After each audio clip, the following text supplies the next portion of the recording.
디모데전서 3장 1절부터 4절까지 제가 읽습니다.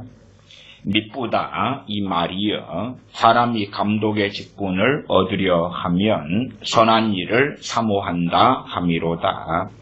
그러므로 감독은 책망할 것이 없으며 한 아내의 남편이 되며 절제하며 근신하며 아담하며 나그네를 대접하며 가르치기를 잘하며 술을 즐기지 아니하며 구타하지 아니하며 오직 관용하며 다투지 아니하며 돈을 사랑치 아니하며 자기 집을 잘 다스려 자녀들로 모든 단정함으로 복종케 하는 자라야 할지며. 아멘. 감독의 직분에 대하여 어떤 사람이 감독의 직분을 맡을 수 있는가 하는 말씀이 디모데전서 3장에 나와 있습니다. 종교개혁자 존 칼빈 목사님의 디모데전서 강의 20번째 시간이 되겠습니다.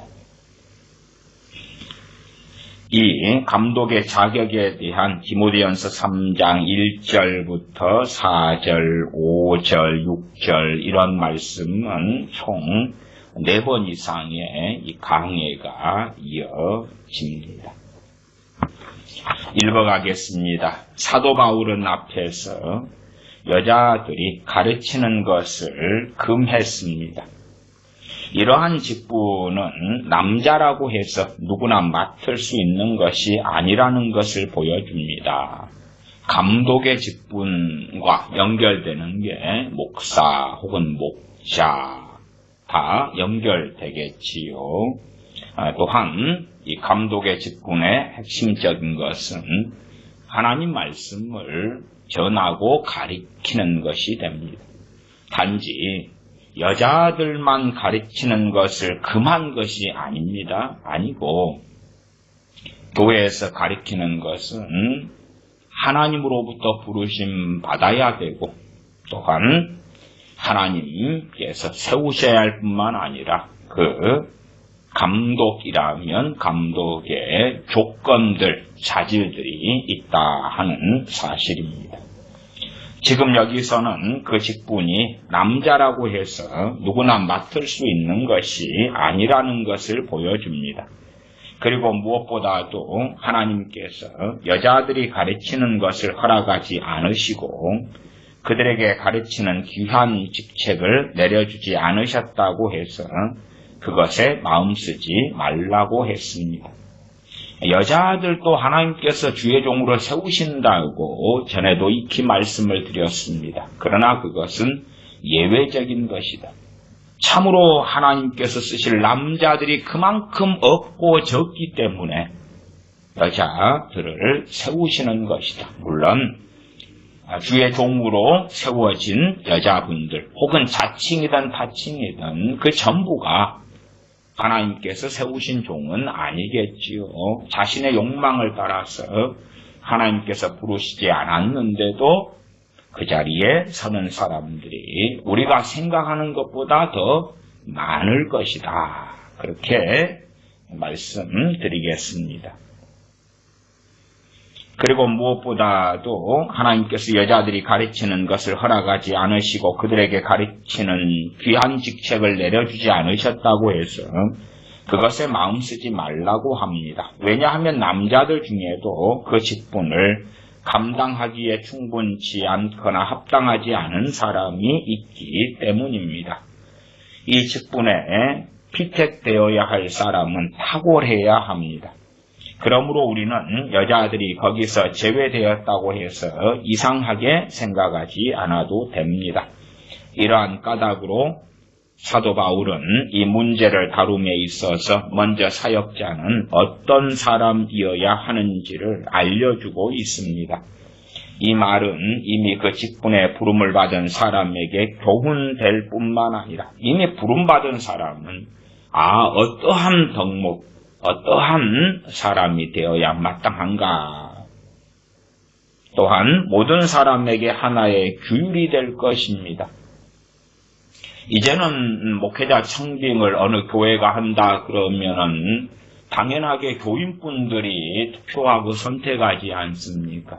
하나님께서 명하시는 자격, 자질에 따라서 선택해야 하는 것이 자기들의 귀를 즐겁게 하는 설교자를 목사로, 목자로, 감독으로 선택하는 게 아니다 그 말이지요.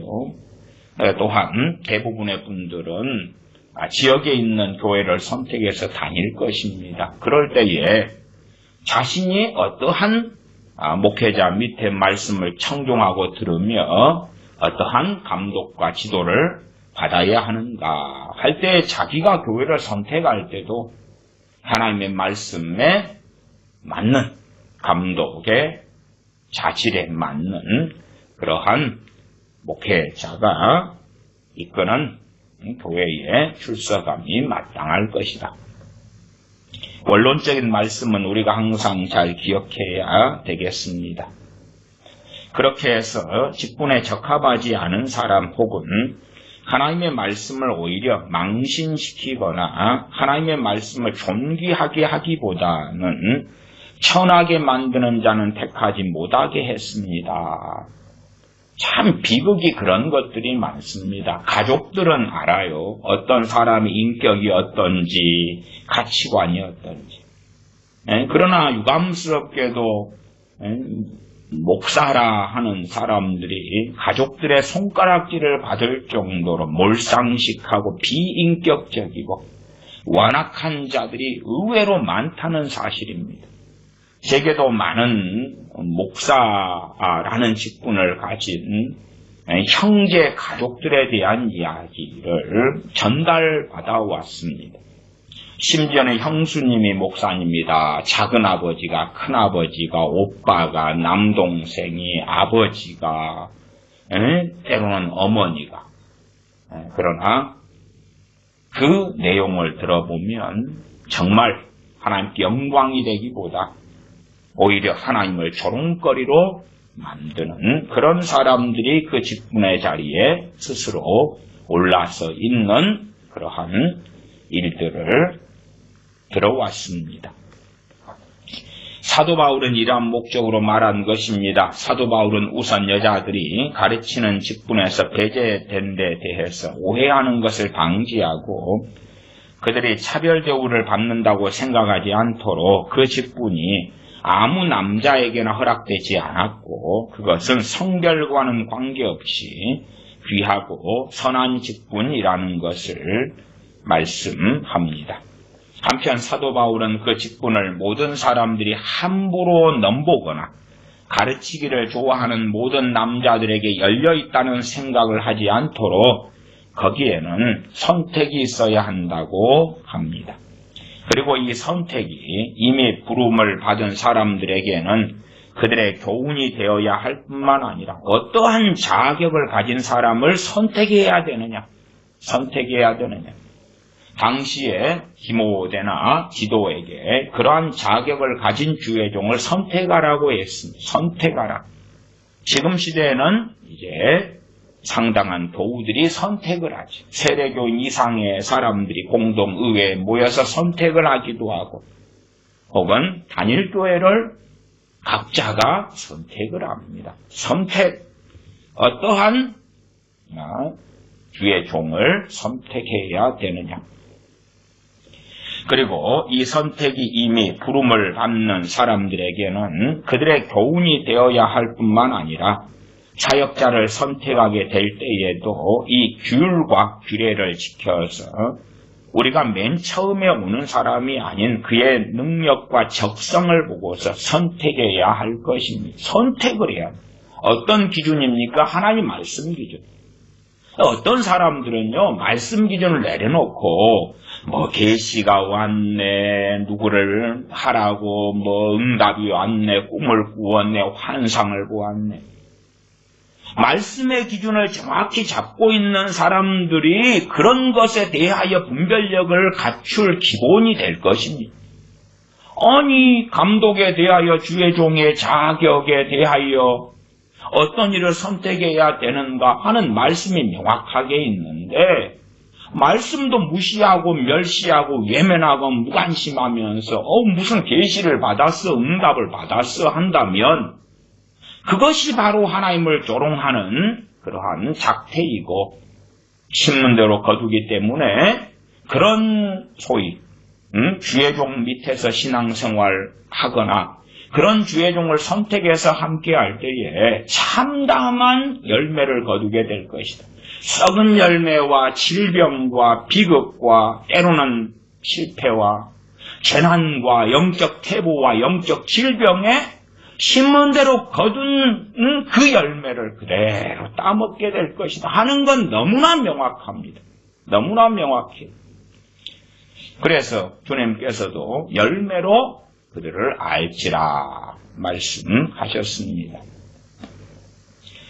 그리고 이 선택이 이미 부름을 받는 사람들에게는 그들의 교훈이 되어야 할 뿐만 아니라 사역자를 선택하게 될 때에도 이 규율과 규례를 지켜서 우리가 맨 처음에 오는 사람이 아닌 그의 능력과 적성을 보고서 선택해야 할 것입니다. 이러한 까닭으로 그는 미쁘다 이 말이요. 사람이 감독의 직분을 얻으려면 선한 일을 사모한다 함이로다 말씀합니다. 미쁘다 이 말이요. 이것은 진실된 말입니다. 세번역 성경은 이건 옳은 말입니다. 킹제임스 버전은 이것은 true saying, 옳은 말, 진실한 말, 참된 말이다. 참된 말이다. 하나님께로부터 온 하나님의 정확한 뜻이다. 미쁘다 이 말이 어떠한 내용들이요? 첫째는 사람이 감독의 직분을 얻으려면 선한 일을 사모한다 함이로다. 그리고 우리가 알고 있는 바와 같이 선한 것에는 많은 어려운 문제가 있기 마련입니다. 선한 일을 하는데 형통하고 승승장구하고 잘 되는 게 아니죠. 가장 선한 일인 복음을 전파하는 데 있어서 사도들이 사도행전에서 얼마나 큰 고난과 어려움을 겪었습니까? 당연하게 우리 주님께서는 어떠한 고난을 감수하셨습니까? 구약의 선지자들은 얼마나 큰 어려움과 고통 속에서 선한 일을 감당했습니까? 어리석어지는 사람은 목사가 되고 선교사가 되고 주의 일만 하면 형통하게 되고 책임져주고 돈 들어오고 밥 들어오고 물질 들어오고 집을 얻게 되고 그러한 야망을 가지는데 성경적으로 안 맞는 것입니다. 그리고 우리가 알고 있는 바와 같이 선한 것에는 많은 어려운 문제가 있기 마련입니다. 따라서 사람들은 그 일의 중요도에 따라서 고생을 해야 합니다. 만약 어떤 사람에게 가볍게 해결할 수 있는 문제가 생기면 그건 쉽게 처리할 수 있을 겁니다. 그러나 큰 문제에 맞닥뜨리면 그는 모든 지혜를 그리로 쏟을 것이고 그에 대한 만반의 준비를 해야 할 것입니다. 목회를 하고 주의 종이 되는 것은 아주 막심한 사명. 그렇기 때문에 만반의 준비가 되어야 돼. 큰 준비가 되어야 되는 것이. 그러지 그냥 준비가 되지 않은 사람이 하나님께서 알아서 해주실 것이다 하는 망상을 가지고 그 자리에 선다면 그 개인에게도 저주일 거고 그 자녀들에게도 저주일 거고 그의 가정과 인생과 삶에서도 저주가 되는 것입니다. 실제로 저는 많은 목회자를 둔 가정 또 그 자녀들이 많은 재앙과 저주를 받아왔다는 것을 보고 익히 알고 있습니다. 장사도 대단한 재주이기 때문에 장사꾼에게는 훌륭한 은사가 있어야 합니다. 아무나 장사꾼이 될 수가 없는데 하물며 주의 종의 자리에 서는 것이 아무나 되는 게 아니라 이러한 뜻과 목적으로 사도 바울은 감독의 직분은 선한 일이라고 말씀합니다. 감독, 목자, 셰퍼드, 목사, 미니스터, 장로, 엘더라는 말은 성경에서 다 똑같이 하나님의 교회 안에서 가르치고 하나님의 교회를 다스리라는 소명을 받은 사람들을 의미합니다. 감독, 비숍, 목자, 셰퍼드, 목사, 미니스터, 장로, 엘더라는 말은 성경에서 다 똑같이 그냥 장로가 높고 감독이 높고 그런 게 아니라 감리교에서는 목사 위에 감독 그렇게 쓰지만은 사도 요한이나 베드로 사도가 자신들의 장로라고 이야기하잖아요. 장로라고. 사도가 장로인데. 예, 그렇기 때문에 이렇게 보는 것이 저는 맞는 견해다. 감독, 비숍이나 목자, 셰퍼드, 또 어떤 데는 목자라는 단어를 쓰는 데가 있습니다. 물론 그 가운데 이단에서 그런 용어를 쓰는 데들도 있고, 혹은 소그룹의 리더를 목자라, 그런 목양 시스템을 가진 교회도 있습니다. 그러나 이제 성경적으로 교회에 이끄는 그러한 사역자는 감독, 목자, 목사, 장로 이렇게 다양하게 말이 쓰이는데, 성경에서 다 똑같이 하나님의 교회 안에서 가르치고 하나님의 교회를 다스리라는 소명을 받은 사람들을 의미합니다. 그러니까 감독의 이 조건, 선택 조건, 자격, 자질에 대해서 나와 있을 때에 그것은 목자나 목사나 장로나 감독이나 다 동일하게 해당된다. 그 이해를 하셔야 된다. 그 말입니다. 그러나 우리는 사단을 제멋대로 하게 내버려 두어서 사단이 하나님께서 인정하신 선한 것들을 파괴하도록 해서는 안 됩니다. 사단이 제멋대로 날뛸 때에 사단이 자기 사람들을 혹은 자기가 미혹시킨 사람들을 하나님의 종의 자리에 이끌어 가겠지요. 그러면 우리는 어떻게 해야 합니까? 우리는 악습에 대해서 깊이 생각해보고 그것을 정죄하고 거기에서 빠져나와야 하며 하나님께서 제정하신 규율을 어떠한 방법으로도 어겨서는 안 됩니다. 이렇게 디모데전서 3장에 감독의 자격이 나왔으면 외면할 문제가 아니라 어떠한 방법으로도 어겨서는 안 된다고 말이에요. 안 돼. 우리가 제일 먼저 시정해야 할 것은 성경 말씀의 1.1획도 바꾸지 않는 것입니다. 성경 말씀의 1.1획도 바꾸지 않는 것입니다. 내 마음에 들지 않는 성경이 있구나. 신학생들도 디모데전서 3장의 자격을, 뒤늦게라도 목회자들도 디모데전서 3장의 자격을 충족을 시켜야 하는 것입니다. 비록 우리가 성경에 있는 내용을 굳게 지키더라도 배란간 탈선을 해서 정도에서 벗어나 곧바로 할 말을 잊어버리게 될지도 모릅니다. 굳게 지키더라도 우리는 그렇게 연약한 존재들이기 때문에 배란간 탈선을 할 수 있다. 성령님께서는 하나님의 말씀을 전하는 사역자로 임명을 받고 교회를 다스리도록 선택받은 사람들을 목자라고 부르셨습니다. 하나님께서는 우리를 양떼와 같이 당신의 규율에 따라서 다스리시고 당신의 목소리를 인도함을 받고 다스림을 받도록 친히 거느리시고 계십니다. 교회는 양떼로 비유되기 때문에 하나님의 말씀을 통해서 교회를 다스리라는 소명을 받은 사람을 목자라고 불렀습니다. 그리고 목자라는 말은 장로, 엘더를 의미하기도 하는데 나이가 아니라 직분에 따라서 그렇게 불렀습니다. 언제나 이처럼 다스리는 사람을 장로라고 불렀는데 이교도들도 그렇게 불렀습니다. 그리고 성령님께서도 장로라는 이름을 하나님의 말씀을 전하라는 택함을 받은 사람에게 주셔서 그러한 유사점을 계속 지속시키셨습니다. 우리나라 같은 경우도 한 1980년 한 이럴 때, 초중반 이럴 때까지도 장로님들이 가르치는 이런 사역을 많이 감당했고요. 또한 조사라는 직분도 있고 그랬습니다. 그러다가 이제 어느 때에 이제 평신도 분들의 대표로서의 장로라는 직분이 생겼기 때문에 성경의 장로라는 직분하고 요즘 시대의 장로라는 직분은 상당한 차이점이 존재한다 하는 것을 이해하셔야 됩니다. 성령님께서는 양떼를 감독하는 사람을 감독이라 부르셨는데 그 이유는 이 직분으로 부름받은 것이 얼마나 큰 영광인지 알려주기 위해서입니다.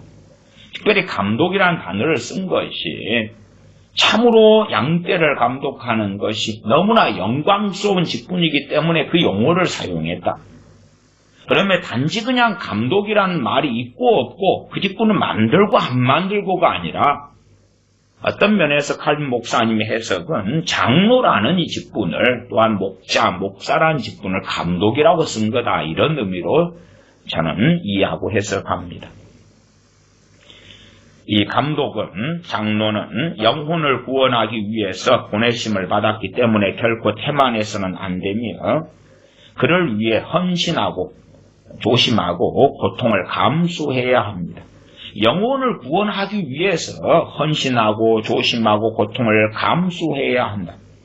이제 우리는 이 말들이 쓰인 연유를 알게 되었고 성령님께서 그 이름들을 우리에게 주셨으니 감독, 장로, 목사, 목자 등의 이름들, 직분들을 주셨으니 우리는 선하고 경건하게 행해야 합니다. 이제 사람이 감독의 직분을 얻으려면 선한 일을 사모한다 한 말씀에 대해서 생각해 보십시다. 사도 바울은 하나님의 교회의 목자가 되려는 사람은 우선 그 직분의 어려움을 알아야 한다고 했습니다. 내가 목사가 되면 하나님이 먹을 것, 입을 것, 마실 것 다 주고 형통하게 되고 내가 교회를 세우면 교인들이 구름대와 벌떼처럼 몰려들고 내가 빚쟁인데 목사가 되면 하나님의 빚을 다 갚아주고 그런 망상들을 하는 사람은 절대 주의 종이 되면 안 되는 것이. 자기의 머리에 비 오는 날 꽃을 꽂고 나가는 사람이 교인들을 이끌게 된다. 말씀을 어떻게 제정신을 가지고 해석하고 가르칠 수 있겠는가 그 말이에요. 그 일의 어려움을 모른 채 마치 주의 종의 직분이 쉬운 일인 것인 양 생각 없이 끼어들어서는 안 됩니다. 진실로 준비된 사람이 들어가야지.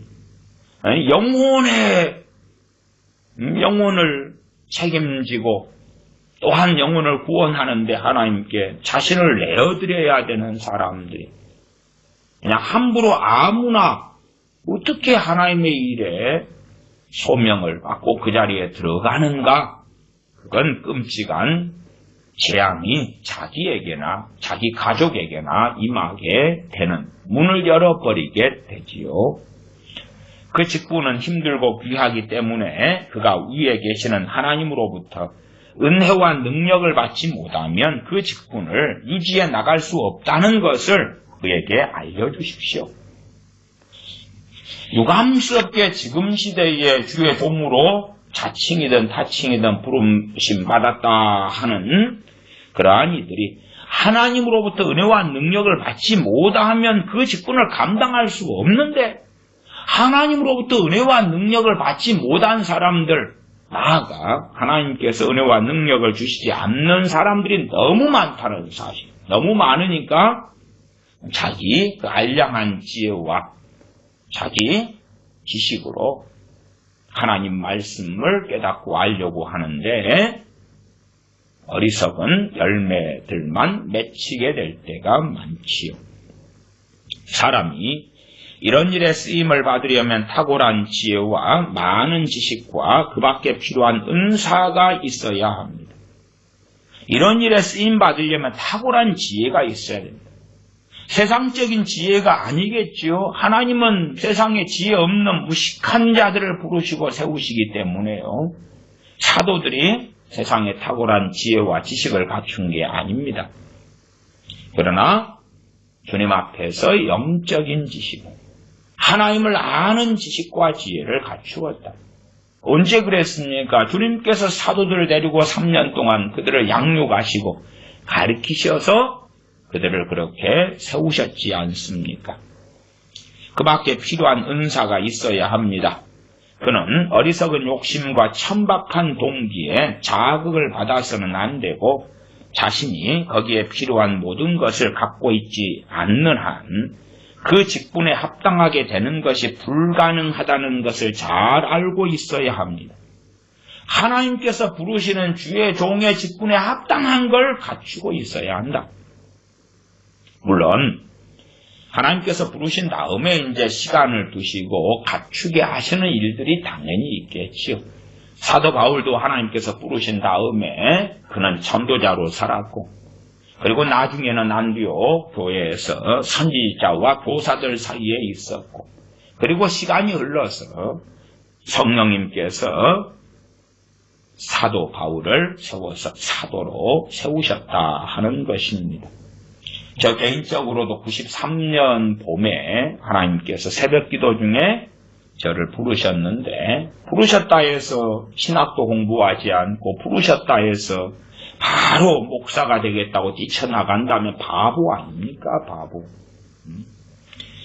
그러면서 시간이 흘러서 신학을 하고 전도사가 되고 또한 설교를 하고 그렇게 살다가 93년에 부르신 다음에 목사 안수를 받게 될 때까지가 10년 이상의 시간이 걸렸더랬습니다.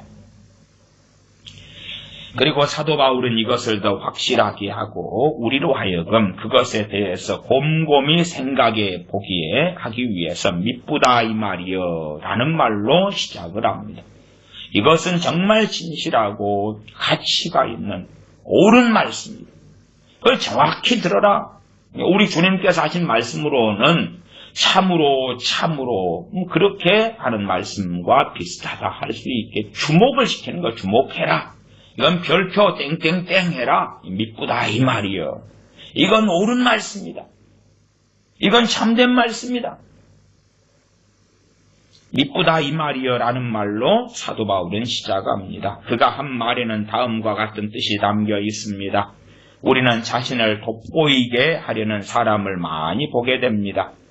사람이 이 일에 참여하기 전에 그 직분이 안고 있는 어려움에 대해서 사전에 오랫동안 생각해 보게 하십시오. 공산당도 공산당이 되기 위하여 무슨 각오를 한다 그러잖아요. 맞아 죽을 각오, 얼어 죽을 각오, 굶어 죽을 각오, 그런 것들을 한다 그래요. 제가 옛날에 1989년, 90년 당시에 학생운동하고 그럴 때에 소위 그 공산주의 공부를 하던 사람들이 그럽디다. 그런데 주의 종이 된다는 사람들이 그런 각오와 그 지난한 하나님의 길을 걸어가는 데 있어서 어려움에 대하여 심사숙고하지 않고 달려든다면 그거는 바보 중에 바보가 될 것입니다. 우리는 자신을 돋보이게 하려는 사람을 많이 보게 됩니다. 사람이 이 일에, 주의 종, 하나님의 일에 참여하기 전에 그 직분이 안고 있는 어려움에 대해서 사전에 오랫동안 생각해 보게 하십시오. 그러면 그는 자제를 하게 될 것이고 전과 같은 고집은 부리지 않게 될 것입니다. 이러한 자격을 자질을 갖추어야 한다고 하면 상당수가 나면 못하겠다, 안 하겠다, 맞을 거다 그 말이에요. 맞아요. 그러나 그냥 충동질만 하고 미혹만 시켜가지고 어느 기도원들은 그런 것들이 있습니다. 오기만 하면 그냥 너가 주의 종이 돼야 된다. 그러면 주의 종 되기 훈련을 이 기도원에서 3년 동안 설거지하고 청소하고 봉사하고 해서 노예로 만들어버린 유명한 기도원 어떤 것들이 있습니다. 거기에 미혹되는 사람들이 많아. 어떻게 미혹시킵니까? 훈련 받은 다음에 하나님 일만 하면 만사형통, 빚 문제 해결, 그따위로 미혹을 시키지요. 특히 남자들의 욕망이 너무 뜨겁고 요즘에는 이제 여자들의 욕망도 정말 못지않게 뜨겁습니다. 남자들의 욕망이 너무 뜨겁고 자기 자신을 대단히 강력하게 내세우며 그것을 강제로 억제하지 않으며 제재할 수가 없기 때문에 더 많은 생각을 하게 해야 합니다. 과거에는 신분상이나 아니면 사회적이나 국가적으로 여자들이 나서기가 어려웠기 때문에 그 욕망들은 눌려져 있었는데 이제는 남자들만이 아니라 여자들도 사회에 참여 활동이 너무나 활발하기 때문에 그 욕망들이 눌려지지가 않아요. 그래서 남자든 여자든 이 욕망을 가지고 자신이 드러내고 높아지고 하려고 하나님의 종의 자리에 들어가는 사람들이 많습니다. 그렇기 때문에 어릴 때부터 말씀을 가르쳐야 되는 거예요. 잘못된 아이들이 처음부터 배우지 않고 어리석어져 가지고 나중에 배움이 없어서 디모데전서 3장의 주의종의 자격과 기준도 모른 채에 사업이 실패하고 뭐가 안 되니까 30대 40대 돼가지고 혹은 20대에 직장을 못 구하니까 신학교나 가서 목회나 하고 선교사나 돼야 되겠다, 목사나 돼야 되겠다, 그런 어리석은 사람들이 많다. 그러나 우리가 그 문제에 대해서 더 깊숙이 들어가기 전에 한 남자가 그러한 직분을 사모하는 것이 하나님을 노엽게 해드리는 것인지 또는 그렇지 않은지를 물어볼지도 모릅니다. 왜냐하면 하나님의 이 직분을 사모하는 그러한 열망은 야망에서 비롯된 것처럼 보일 수 있기 때문입니다. 구분이 쉽진 않아요. 하나님 일을 해야 되겠다. 그런데 그것이 하나님 보시기에 기쁘게 받으실 만한 것이 될 수도 있고, 아니면 사실은 야망이 동기가 돼서 그럴 수도 있어요. 그러나 사도 바울은 여기서 야망에서 나온 욕망에 대해서 언급하고 있는 것은 아닙니다. 다시 말해서 사람이 자신을 영화롭게 하겠다 하는 허영심에서나 자신이 중요한 인물로 여겨지고 명성을 얻거나 또한 치부를 하기 위해 돈을 벌고 성공하기 위해서 직분을 맡으려고 한다면 그것은 볼 것도 없이 아무 가치가 없는 것입니다. 그러나 사도 바울은 여기서 다른 욕망에 대해서 말하고 있습니다. 사실 그 당시에는 하나님의 말씀을 전하는 사역자나 목자가 되려면 순교자가 될 각오를 하지 않으면 안 되었습니다. 초대교회 때는 이 환경상에서라도 상당히 걸러졌어요. 상당히 걸러졌고 종교개혁 시대도 상당히 걸러졌어요. 그래도 있었어요. 지금같이 자유로운 시대는 걸림돌이 없는 거예요. 환경에서 목사가 될 때 단두대에 서고 죽임당하고 돌에 맞고 전도자가 될 때에 그런 일을 당하고 그런 시대가 이제 전반적으로는 아니게 되었어요. 얼마 북한이나 중동이나 인도도 그렇고 중국도 그렇고 이러한 것들 그런 것들을 말고 전반적으로 우리 대한민국 사람이나 미국이나 유럽이나 또 자유로운 남미의 많은 국가도 있습니다. 기독교 신자들은 당시에 박해를 받고 어떤 방법으로든지 믿음을 고백한 사람의 머리 위에는 죽음이 항상 기다리고 있었습니다. 어떤 경우에는 목자들이 훨씬 더 잔인한 대우를 받았습니다. 일제시대에도 그렇잖아요. 그냥 평신도보다 목사나 장로분들이 훨씬 더 신사참배 반대할 때에 잔인한 형벌과 대우를 받았지요. 사도 바울이 그러한 욕망에 대해서 말함에 있어 우리는 그 당시의 상황을 중요하게 여겨야 합니다. 그 당시에 어떤 사람이 하나님의 종이 되어 교회를 섬길 각오를 했다면 거기에는 그가 오늘이나 내일 단두대에 갈 준비가 되어 있어야 한다는 조건이 따랐습니다. 죽을 각오가 돼 있고 일사각오가 돼 있고 그래서 교회를 하나님의 종이 되어 섬길 그런 준비를 했다. 오늘날이 이제 종교개혁 이 시대를 이야기하지요. 기독교 신자들이 천주교 신자들에 의해서 수시로 함정으로 끌려가는 것을 보게 됩니다. 이 함정은 또 죽여가지고 덫을 놓기도 하지만 죽여서 그 구덩이를 파가지고 질질 끌고 간다 그 말이에요. 그래서 천주교 신자들이 기독교 신자들은 묻어줄 만큼 친절해서 끌고 가는 게 아니다. 죽음이 지금 시대에도 기독교 신자의 목전에 있습니다. 그렇게 핍박받았던 종교개혁기였고 가톨릭 신자들이 또한 영국의 여왕이 가톨릭 신자일 때에 스코틀랜드의 메리 여왕도 그렇고요. 얼마나 기독교인들을 죽이고 핍박하고 때로 학살했는지 모릅니다. 그 시대가 종교개혁기였지요. 사도 바울의 시대가 바로 그러했습니다. 당시에 종교개혁기 때 근접한 것을 사도 바울 시대 때 겪는 것을 함께 겪었지요. 그러니까 사도 바울 시대 때 그런 죽을 각오를 하고 주의 종이 된다. 그러면은 누가 한다고만 하면 그냥 조건 안 세우고 환영해야 될 거 아니에요? 그러나 절대 그렇지 않아요.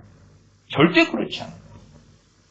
한다고 하는 사람도 별로 없을 터인데 내가 목자가 될게요. 내가 주의 일을 할게요. 그렇게 되는 사람도 얼마 없는데 그럼에도 조건을 명확히 세워.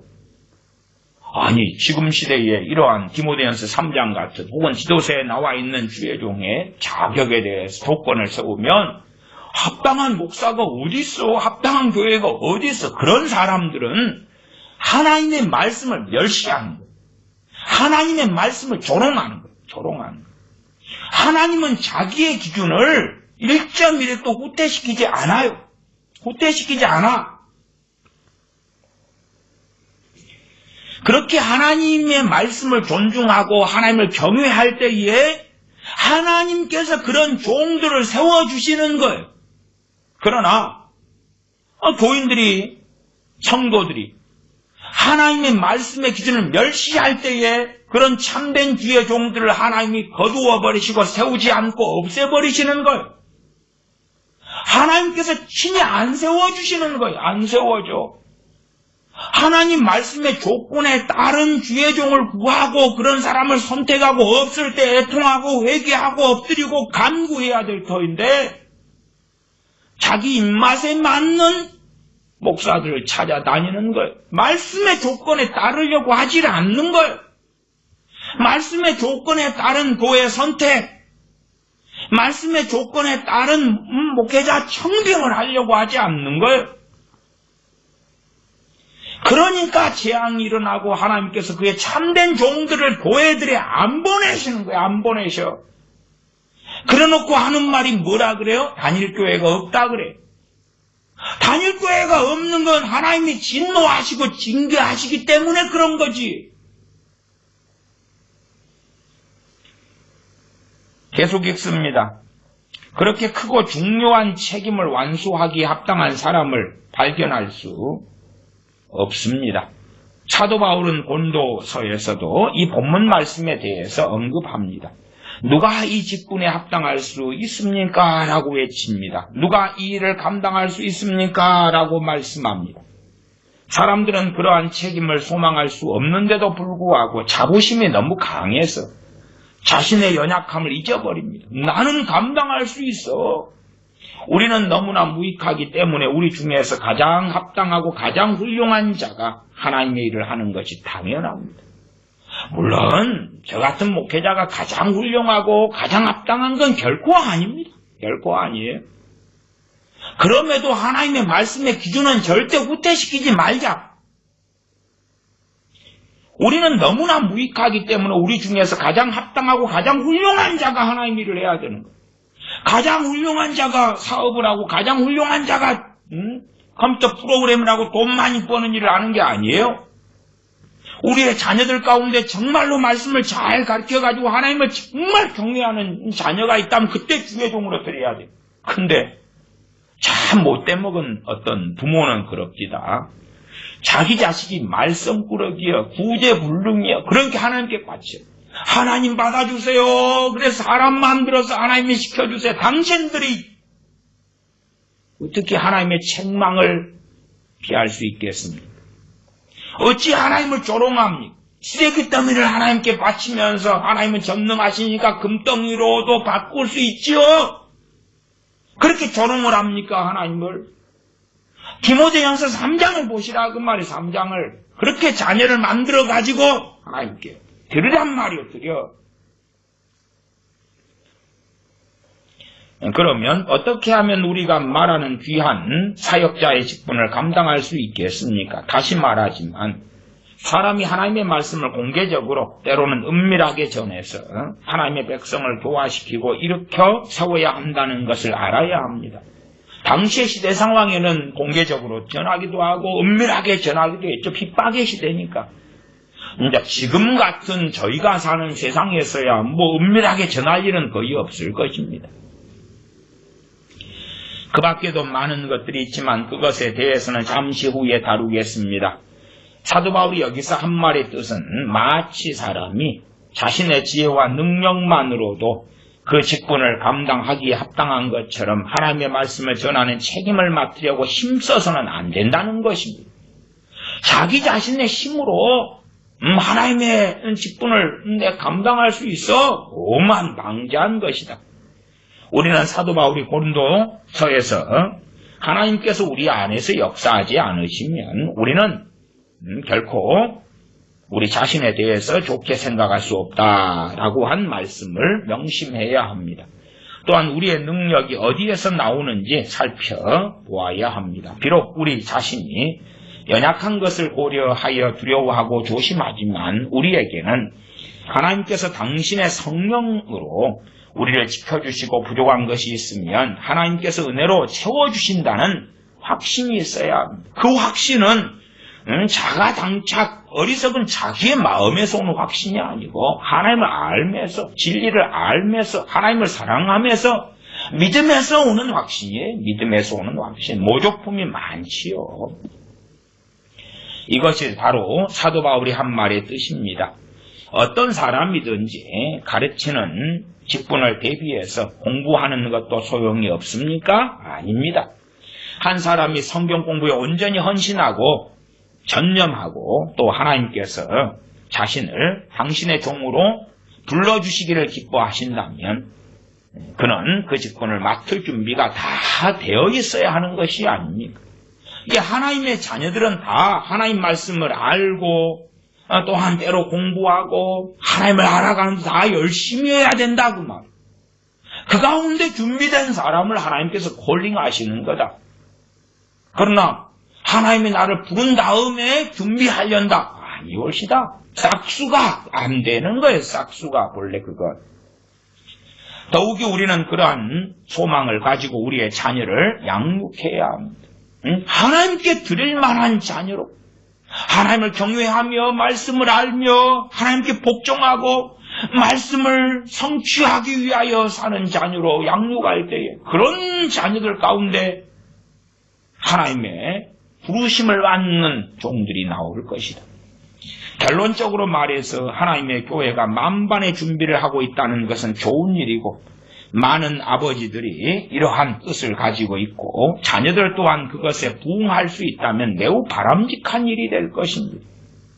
교회 안에 자녀들이 있잖아요. 가정들마다 자녀들이 있잖아요. 하나님을 영화롭게 하고 하나님께 드릴 수 있도록 양육을 해가지고 정말 하나님을 사랑하며 말씀을 알고 그런 자녀들이 되어서 하나님께서 부르시도록 준비를 해야 되는 것. 그러나 어리석은 부모들은 야, 네 영광을 위해 살고 네 행복, 네만 행복하면 돼, 네만 건강하면 돼, 너만 잘 되면 돼. 그리고 하나님을 이용해 먹도록 자녀를 양육을 하지. 그러니 15살이 되었는데 이미 설교자로 강단에서는 찰스 스펄전 같은 준비된 하나님의 종을 만날 수가 없는 시대가 되고 말았지 않습니까? 그러나 사람들은 하나님과 하나님의 교회를 섬기는 일에 관심이 거의 없기 때문에 자기 아들을 목사로 만들려는 사람도 없습니다. 언제요? 당시 종교개혁기 때입니다. 지금은 있지. 왜 대형교회, 초대형교회 목사가 와? 그럼 니도 목사 되라. 아니면 대형교회, 초대형교회 목사가요? 다 준비해놨어. 월급도 짱짱하고 복지도 단단히 만들어가지고 자식을 세워서 세습을 해주는 거예요. 제 고향 동네에서도 가장 큰 교회가 최근에 자식한테 교회를 세습해줬어요. 가장 큰 교회가. 교단에서 문제가 되니까 교단도 탈퇴해버렸어요. 소위 제가 사는 고향에서 굉장히 존경받는 목사님. 자식한테 주려고 가짜 교회를 세웠어요. 예배도 안 드리는 가짜 페이퍼 교회를 세워가지고 교회를 두 개를 합친다고. 그렇게 합친다 해서 이제 자식을 목사로 후임으로 세운 거예요. 김삼원 목사 같은 양반도 자기 자식 김하나 목사를 그렇게 세우기도 하고 그런 일들도 많이 벌어지죠. 왜? 대형교회만 물려줄 수 있다면 그 자식이 얼마나 세상에서 잘 나가겠어요. 그러나 초대교회나 종교개혁 시대 때는 그렇지 않아요. 아니 저는 차라리요 개척교회를 하고 어려움에 빠져서 자식이 내가 그걸 이어받아서 하겠습니다. 그러면 참 모범적이라고 생각하겠어요. 그렇지 않아요? 개척교회 목사가, 미자립교회 목사가, 작은 소형교회 목사가 경제적으로도 얼마나 고생합니까? 근데 그 자리에 이제 자식이 내가 거기에 들어가겠습니다. 그러면 아이고 참 모범적이다. 그러나 그런 것은 거의 찾아볼 수가 없고, 번듯하게 건물 잘 지어놓고, 잘해서 이리 와라. 70살까지 보장되는 직장이 여기 있다 아들아. 그런 자들이 많지요. 종교개혁기 때는 목사가 된다는 것은 가난하고 자식을 공부하지 못하고 굶어야 되는 그러한 걸 각오하기 때문에 그러한 환경이 될 때는 이랬습니다. 칼빈 목사님이 설교하는 대로. 그러나 사람들은 하나님과 하나님의 교회를 섬기는 일에 관심이 거의 없기 때문에 자기 아들을 목사로 만들려는 사람도 없습니다. 다시 말하자면 사람들이 그들의 자녀를 보내서 공부를 시키는 것은 그들로 하여금 자식들로 하여금 섬김받는 자로 만들려는 생각에서입니다. 너 세상에서 높은 자리에 앉아 하나님이여 내 자식 꼬리가 되지 않고 머리가 되게 해주시옵소서.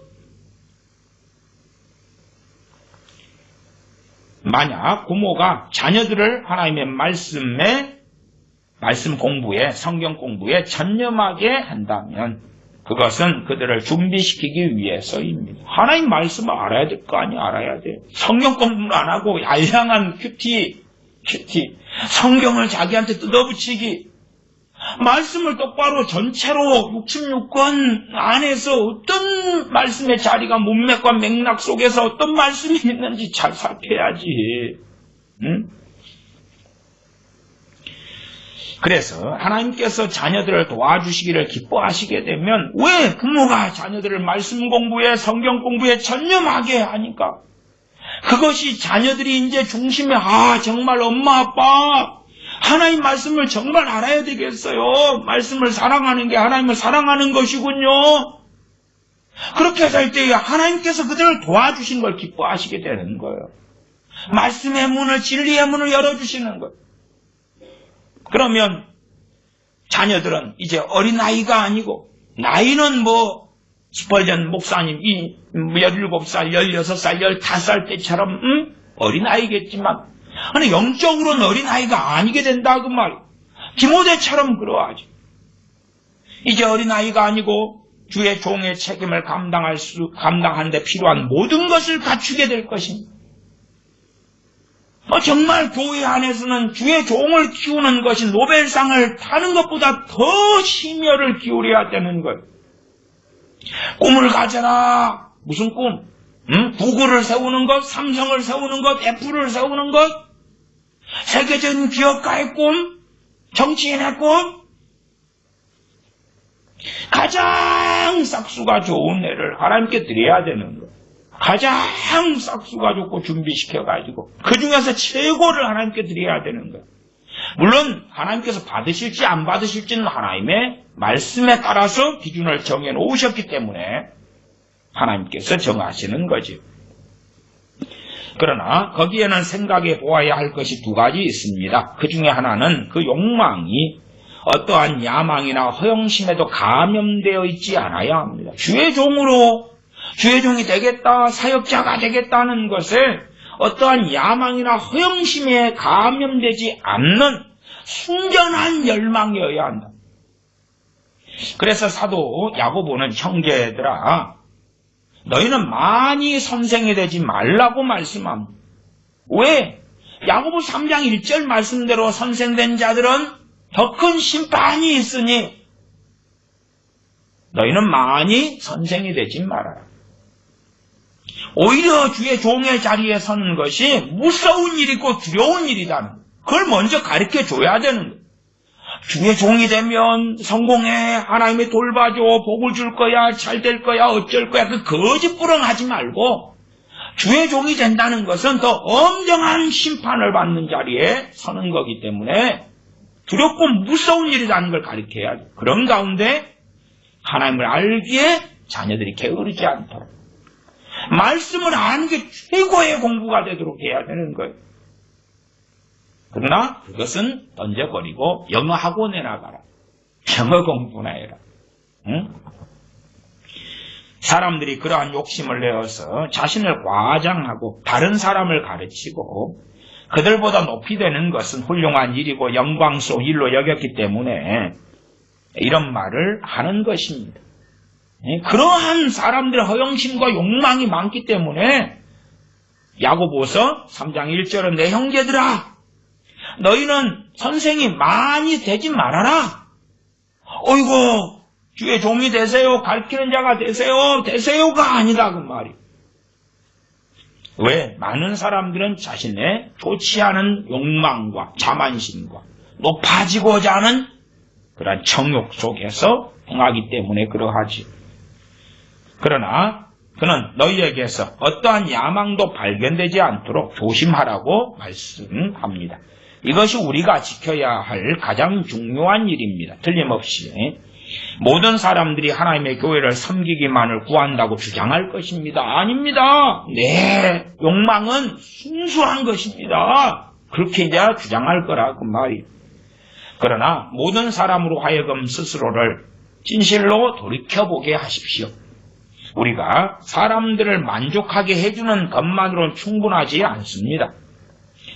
사람들을 속일 수 있고 사람 입맛에 맞는 답변을 해줄 수 있고 그런 척을 할 수도 있겠죠.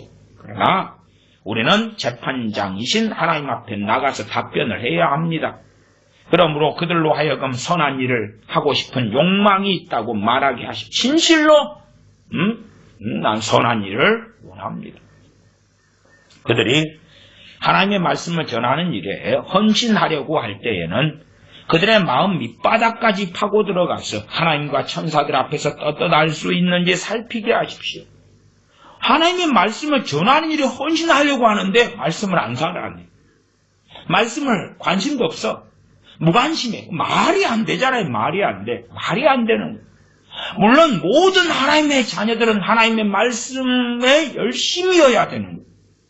그러나 특별히 하나님 일을 하려는 사람이 나는 하나님 일 할 거예요. 성경을 몇 독이나 했어. 1독도 못 했는데요.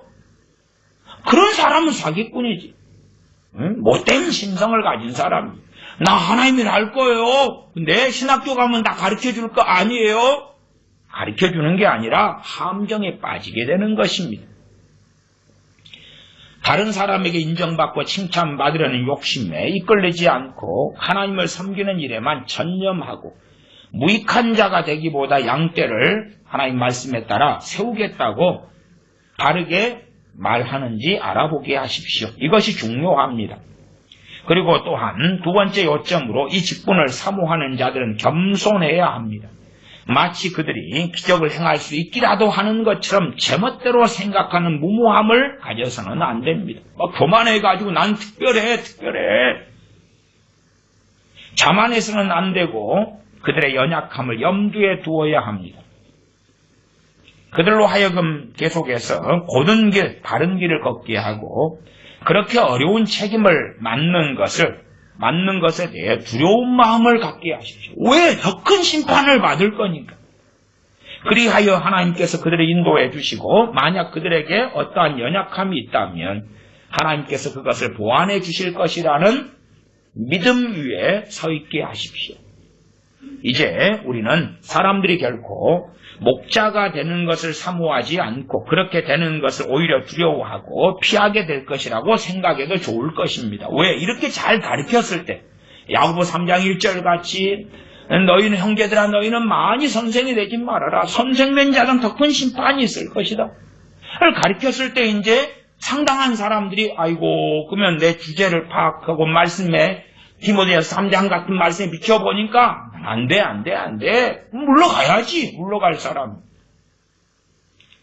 그 직분은 하나님께서 기뻐하시는 산제사고 길을 잃고 영원한 죽음을 향해 가고 있는 불쌍한 영혼들을 구원으로 이끄는 일에 우리의 생과 살을 쏟아붓는 일이기 때문에 더욱 그러합니다. 그러므로 이러한 조건을 갖추고 있다면 우리는 하나님의 말씀을 전하는 사역자가 되기를 소망해도 좋을 것입니다. 어떤 사람이, 물론 저도 그렇죠. 자칭이지, 자칭. 제가 1993년에 군대 군종병으로 있을 때에 새벽 예배를, 기도회를 마치고 이제 기도성화 기도를 하고 있을 때 저를 부르셨는데, 자칭이란 말은 증인이 아무도 없잖아요. 아무도 없잖아요. 하나님이 나를 불렀다고 내 입에서 말할 뿐이지. 누가 증인이 있어요, 하나님 말고. 근데 하나님이 나타나셔가지고, 진짜다, 참이다. 그러고 안 해주시거든요. 그러니까 어떤 사람이 하나님이 나를 불렀다, 하나님이 나를 콜링했다고 아무리 주장해도 그건 의미가 없는 거예요.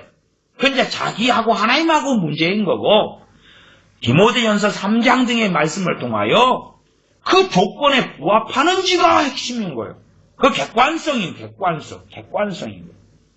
하나님께서 아무나 부릅니까? 가장 중요한 일에 아무나 부릅니까?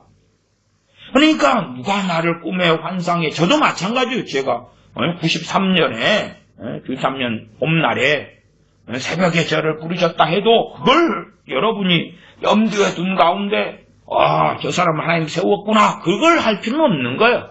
그건 참조일 뿐이고, 그건 하나님만이 증명하실 수 있는 일이지 누가 증명을 하겠어요? 말씀에 맞추어서 정말 그 자격을 갖추고 있는가? 또한 이제 그럼에도 우리가 이 자격에 주의 종으로 부르심 받은 사람들을 또 넘어지고 자빠지고 허물이 생기고 그래요. 그러나 기준을 가지고 다시금 회개하고 말씀에 부합되게 하나님의 부르심 받은 종들은 나아가야 하는 것입니다.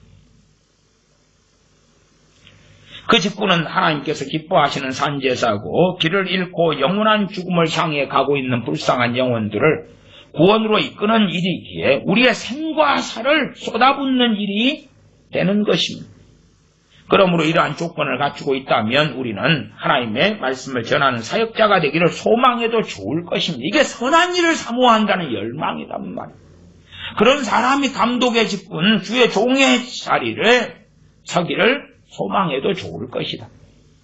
그러나 우리 자신의 능력을 생각해 볼 때에 우리에게 하나님의 종의 직분에 서는 것은 매우 힘든 일이라는 것을 알게 되면 물론 우리는 가능한 한 그것에 멀리 도망을 칠 것이고, 다윗도 그랬고 모세도 그랬습니다. 모세, 하나님 부를 만한 사람을 불러주세요.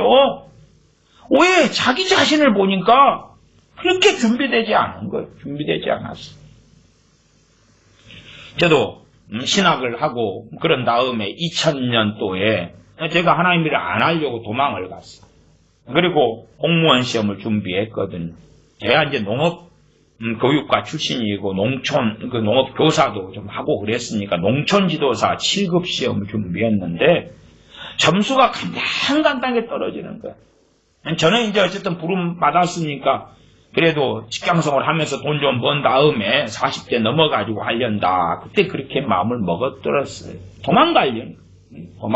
자신을 돌아보니까 합당하지가 않은 거예요. 하나님 일에. 또 우리가 이 책임을 맡게 된 상황에서 하나님께서 우리보다 유능한 사람을 부르셔서 교회를 더 훌륭하게 섬기게 하시더라도 우리는 그것을 감수하겠다는 마음이 있어야 합니다. 이게 내가 하나님이 세운 종이 맞는데 나보다 목회를 하는 나보다 더 훌륭한 종이 있는 거라. 그러면 내어줘야지. 내어줄 수 있는 마음이 있어야 된다고 말이야. 나보다도 훌륭한 주의 종이 양떼들이 이끌어야지. 언제나 그렇지, 언제나.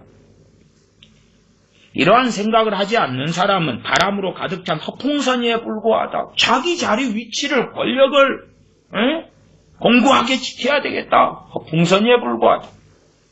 만약 그에게 뜨거운 열정이 있다고 그런 자들이 생각한다면 그는 헛된 감정에 영혼을 빼앗은 것에 불과합니다. 교회가 자신이 아닌 다른 사람에 의해서 섬겨지는 것을 바라지 않는다면, 그래서 설교 잘하는 부목사가 있으면 어떤 목사님들은 막 정말 싫어요. 강단에 설교할 기회도 안 줘보는 분들이 많아요. 부교역자, 부목사든 전도사든 설교 잘한다 그러면은 배제시켜버려.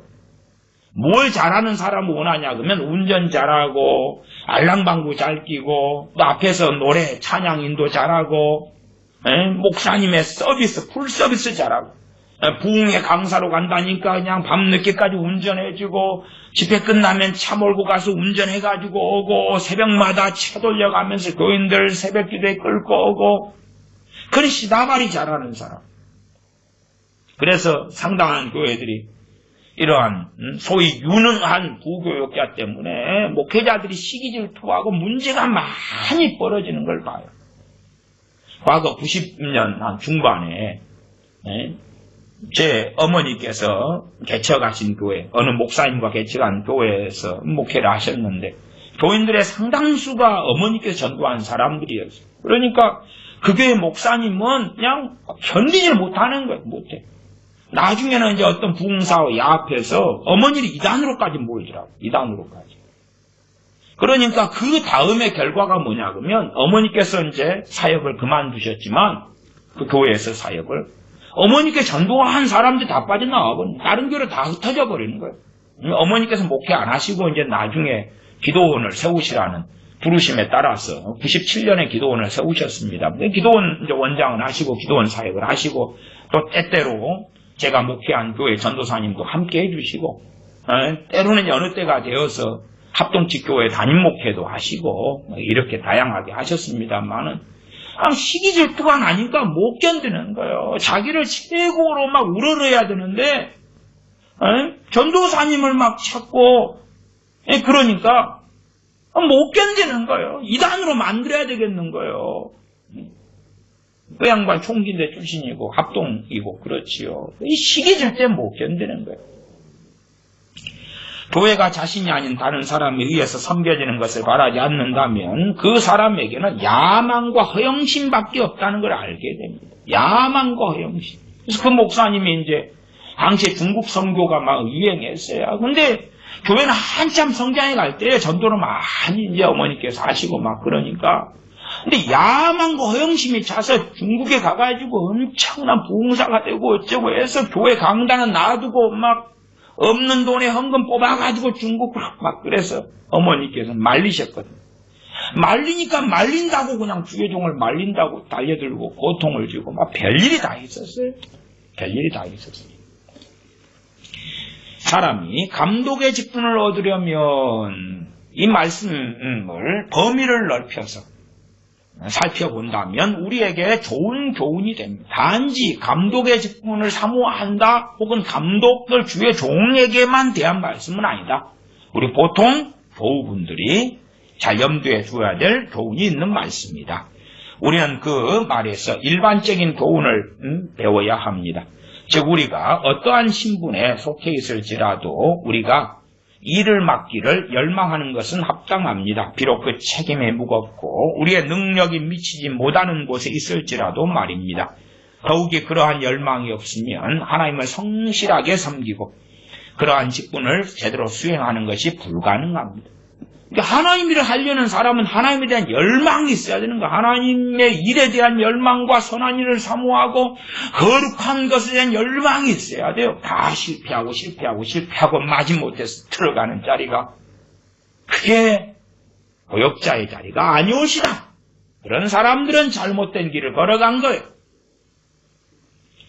우리가 어떠한 직분을 맡고 있든지 우리가 직무를 수행할 때에는 그런 경우도 제가 종종 봤어요. 열망과 욕망을 이 아내가 가지고 있어요, 여자가. 근데 이제 자기가 못하겠으면 누구를 시키냐 그러면 남편을 등을 때밀어 가지고 시키는 거예요. 신학 공부를 시키고. 전에 그 서세원 씨도 그런 케이스예요. 서세원 씨, 그 다음에 머시기 분 있죠? 갖고 이제 자기 남편을 목사 만들려고 목사 만들면 하나님이 책임질 줄 알고 서정희 씨가 막 밀어 넣어가지고 서세원 씨를 목사를 만드는데 변화돼요? 그냥 서정희를 폭력을 행사하고 머리끄러 질질 끌고 다 찍혔잖아요. CCTV에. 이혼하고. 서정희 씨는 저도 서정희 직접 만났습니다. 근데 자기가 어떻게 하면 그냥 그 다음에 서정희 씨가 오늘이렇게 다니면서 큐티집 내고 저는 큐티집 그때 사고 그랬는데 휘틀 막 하면서 남편을 갖다가 뭐 어떻게 하고 어쩌고 목사 만들면 목사 만들었어. 미국에선 안수를 받았잖아요. 목사 됐어. 서세훈 목사가. 변했나? 변해? 그러니까 이 욕망과 열망이 있으니까 어떤 여자들은 남자의 배우 조종자가 돼가지고 밀어넣는 거. 당사자가 하나님의 부르심이 있어야 되고 당사자가 선한 일에 대한 사모함이 있어야 되고 디모데전서 3장처럼 자격을 갖추어야 돼. 응? 그 무섭고 두려운 하나님의 심판이 있는 일에 아무 끼어들면요.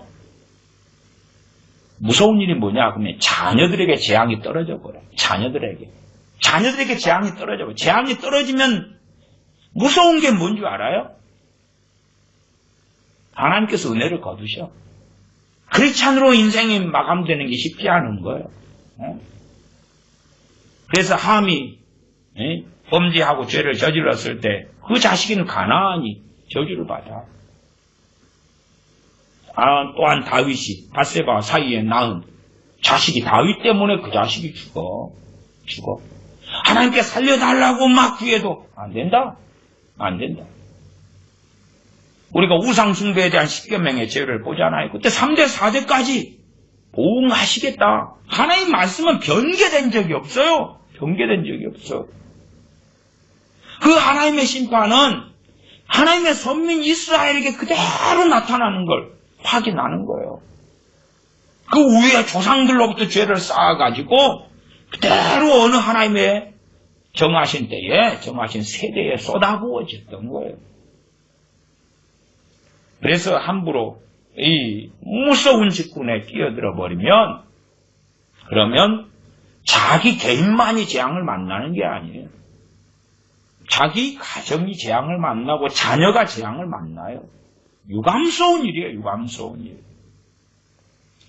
우리가 어떠한 직분을 맡고 있든지 우리가 직무를 수행할 때에는 의욕적이고 마음의 준비가 되어 있어야 합니다. 그리고 우리에게는 늘 업무가 주어지기를 바라는 그러한 열망이 있어야 합니다. 어떤 일을 하는데 그냥 수동적으로 마지못해서 그러면 그 일에 제대로 할 수가 없겠지요.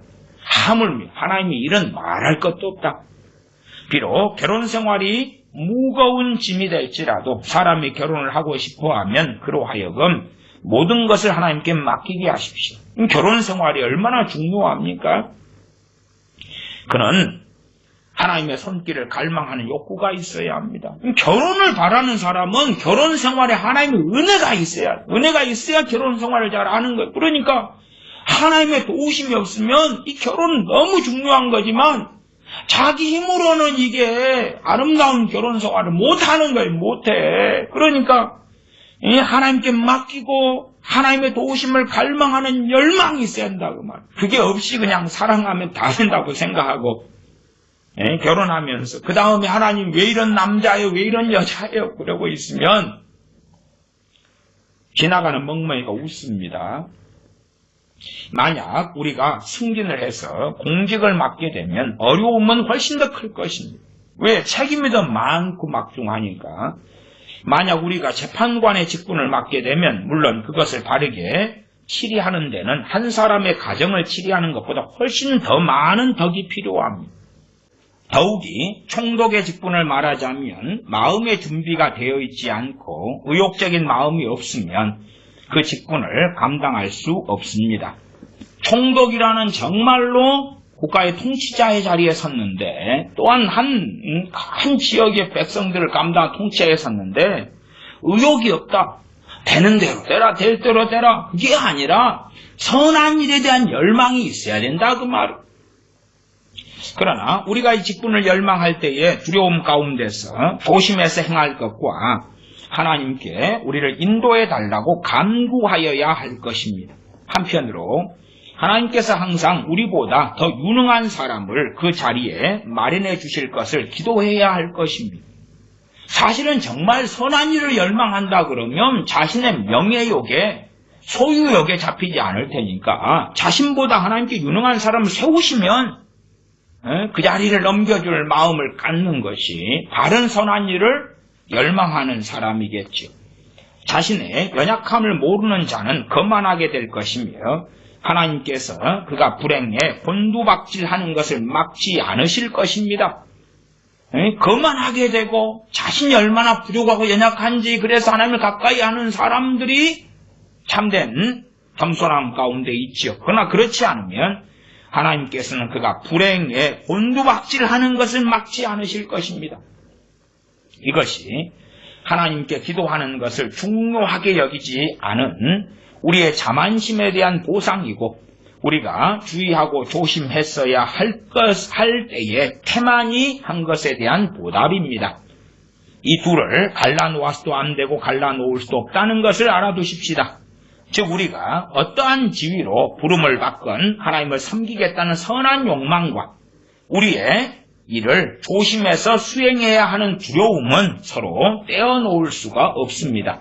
선한 열망, 그러나 연약하고 부족하기 때문에 두려움 가운데 하나님의 도우심을 구하는 그것은 함께 해야 한다. 우리가 비록 연약할지라도 하나님의 교회를 섬길 수 있고 하나님께서는 우리를 다스리시고 인도하시기를 기뻐하신다는 걸 기억하십시오. 완벽한 사람을 들어 쓰시는 건 아니다.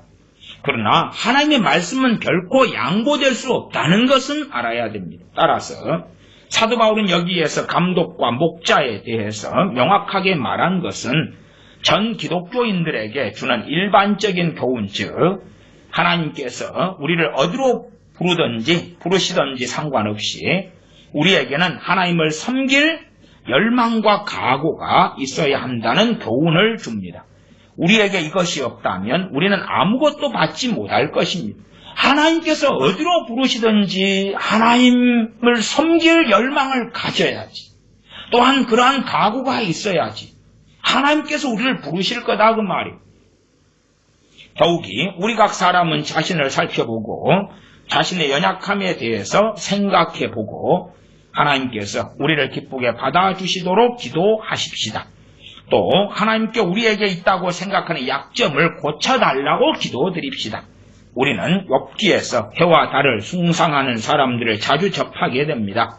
그들은 이 세상에서 위대한 사람이 되기를 구합니다. 그러나 우리는 그러한 자들처럼 어리석은 자가 되지 말고 스스로를 낮추는 자가 되십시다. 그러나 만약 하나님께서 우리를 들어 쓰시기를 기뻐하신다면 우리의 목을 부러뜨리지 않도록 조심하여 너무 높이 올라가지는 맙시다. 왜냐하면 자신의 능력을 믿는 건방진 자들에게는 이런 일이 일어나지 않을 수 없기 때문입니다. 교만하다 하는 걸 목이 굳다 그러죠. 그럼 목이 부러지는 일이 일어날 것이다. 우리는 계급에 관계없이 모두 이러한 겸손을 가지고 있어야 합니다. 특히 높은 직분을 맡은 사람들은 훨씬 더 겸손해야 합니다. 왜? 큰 사명을 맡았기 때문에 주의 종도 마찬가지죠. 그렇기 때문에 더한 겸손이 요구되는 거예요.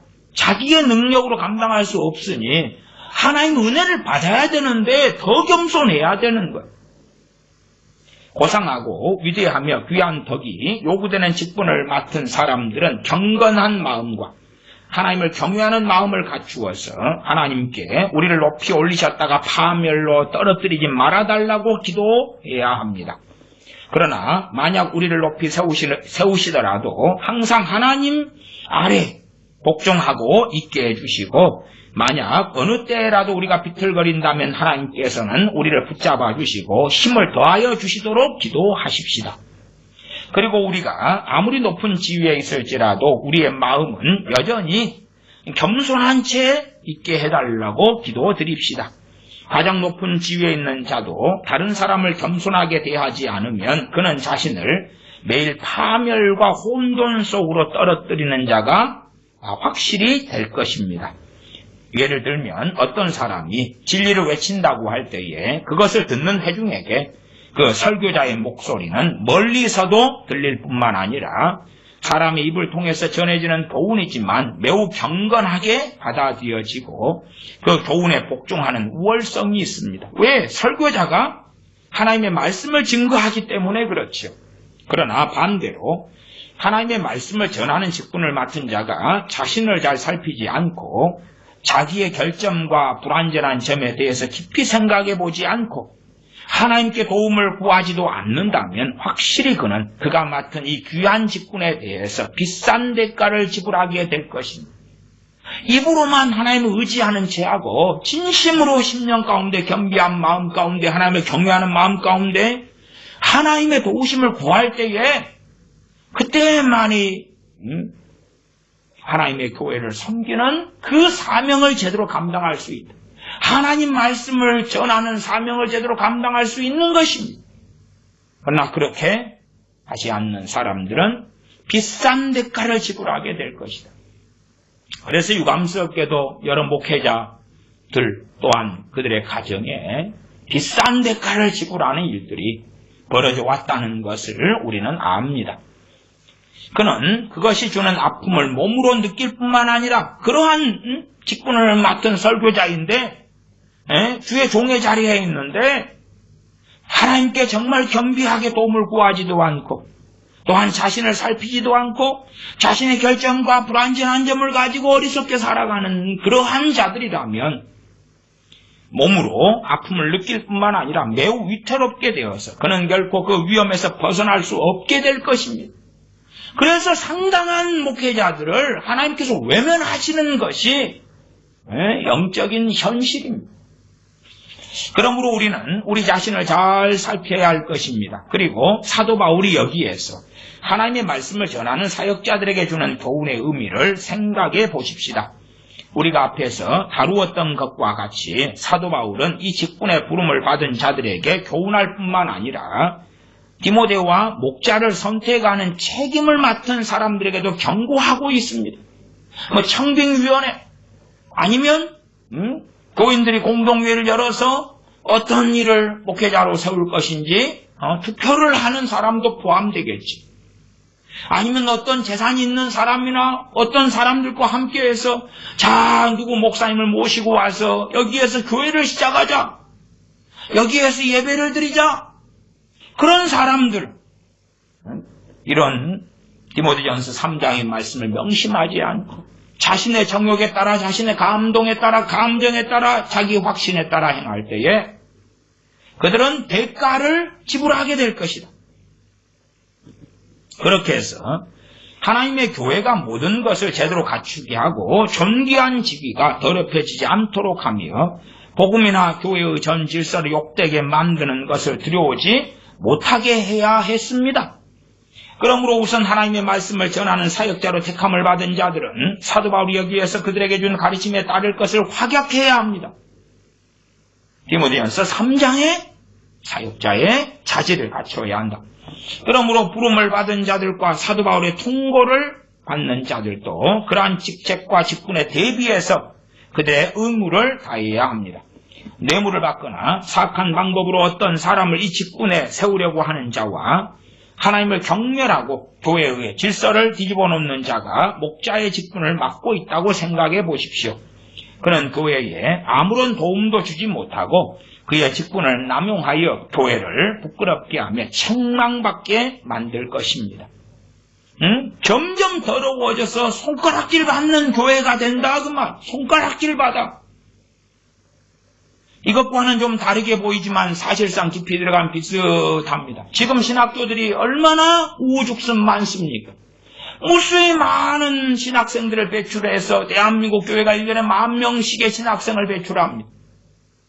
신학생들, 신학교들의 정원은 굉장히 많은데 신학교에 가는 신학생은 적지요. 그 10,000명도 너무나 신학교들이 정원을 많이 만들었기 때문에 적은 숫자입니다.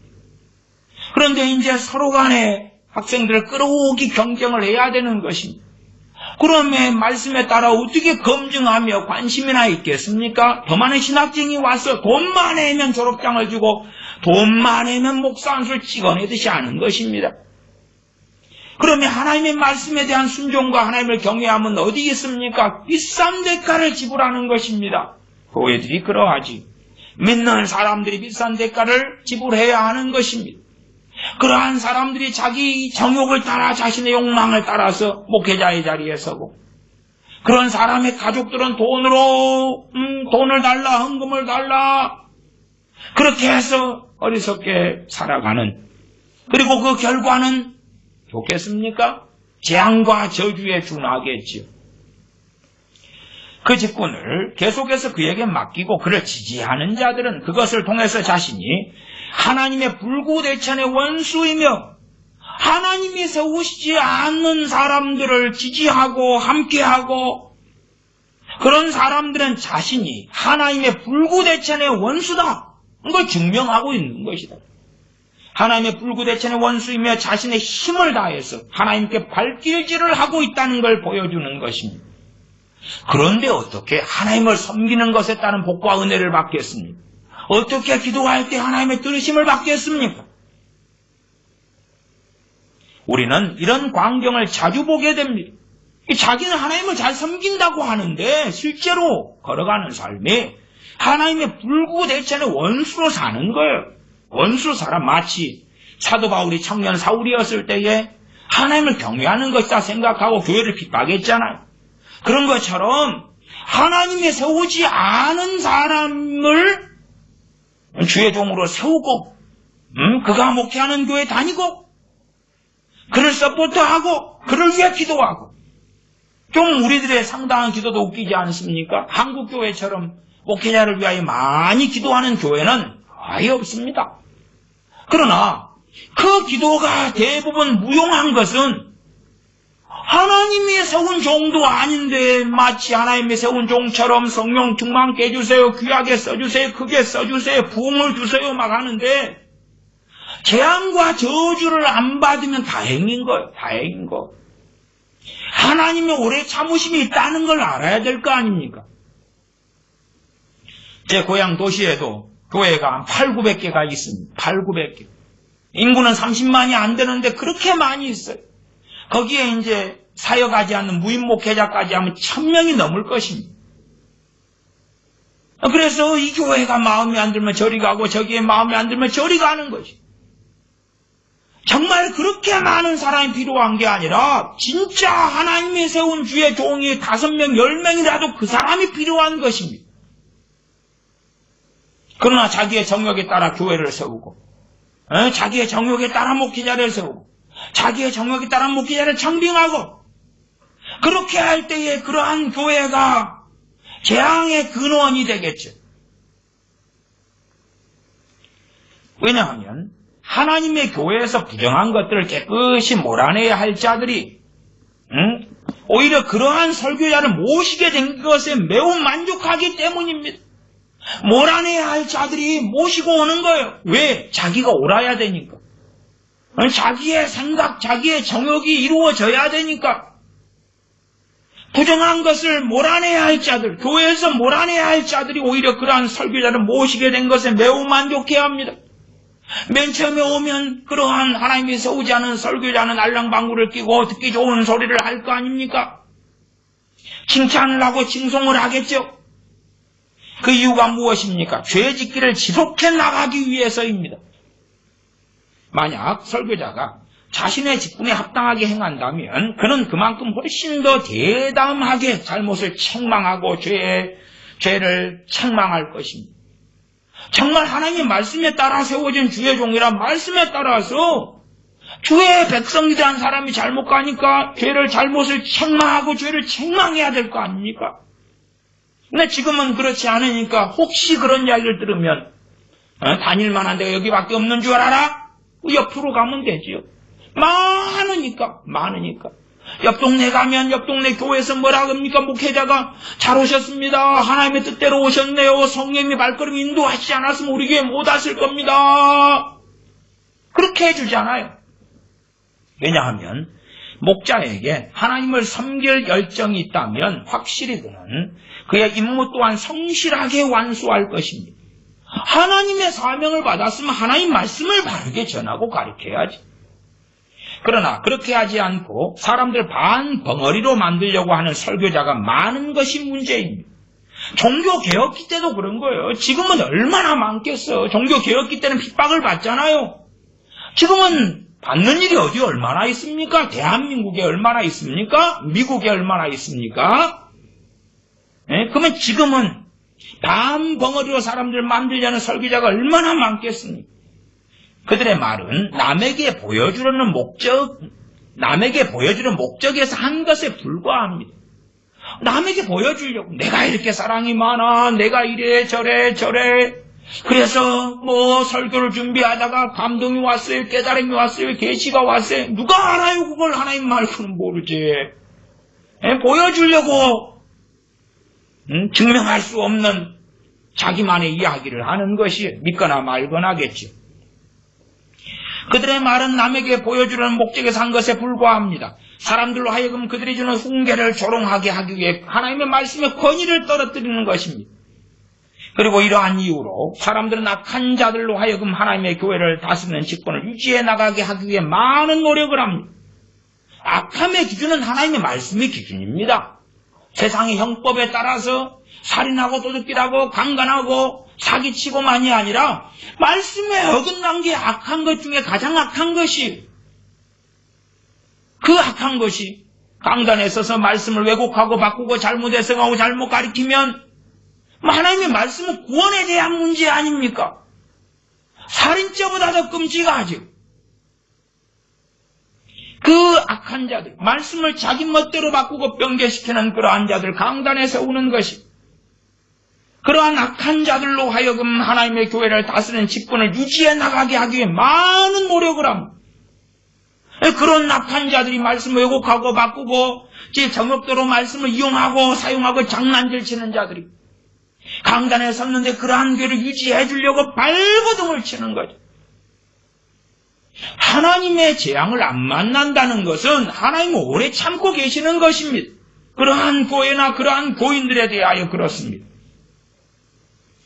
그러나 그들이 앞에서 말한 것처럼 그렇게 행함으로써 하나님의 불구대천의 원수가 되는 것입니다. 또 어떤 하나님의 세우시지 않은 자칭 주의종을 그가 인도하는 교회를 세우려고 애쓰는 그 여정이 하나님의 불구대천의 원수가 되고 있는 거고 되어가는 거고, 그 다음에는 하나님의 심판을 어느 때에 초래하고야 말 것이지요. 사도 바울은 여기에서 새로 이 직분을 맡게 될 사람들을 선택하는 일에 대해서 말했을 뿐만 아니라 이 지교에 어떤 사람이 용납되고 환영받는가를 보여주었습니다. 이 하나님의 종의 자리에 어떤 사람이 환영받는가, 용납되는가, 어떤 사람을 하나님이 콜링하시는가, 그들에게는 책망받을 요인이 없어야 하고 우리가 앞에서 말한 모든 덕을 갖추고 있어야 합니다. 또 사도 바울이 여기서 하나님의 말씀을 전하는 사역자에게는 용납되지 않는 것이라는 정죄한 흠에서 자신들이 깨끗하다는 걸 보여주어야 합니다. 이제 사도 바울이 하나님의 말씀을 전하는 사역자에게 요구하는 덕목이 무엇인지 살펴보십시다. 사도 바울이 말하기를 만일 이 직분을 감당할 사람에게 결점이 발견되지 않아야 된다고 한다면 우리는 한 사람도 선택할 수 없을지도 모릅니다. 그냥 무결점인 사람만 주의종이 된다, 그렇게 디모데전서 3장에 나와 있는 게 아니다 그 말이에요.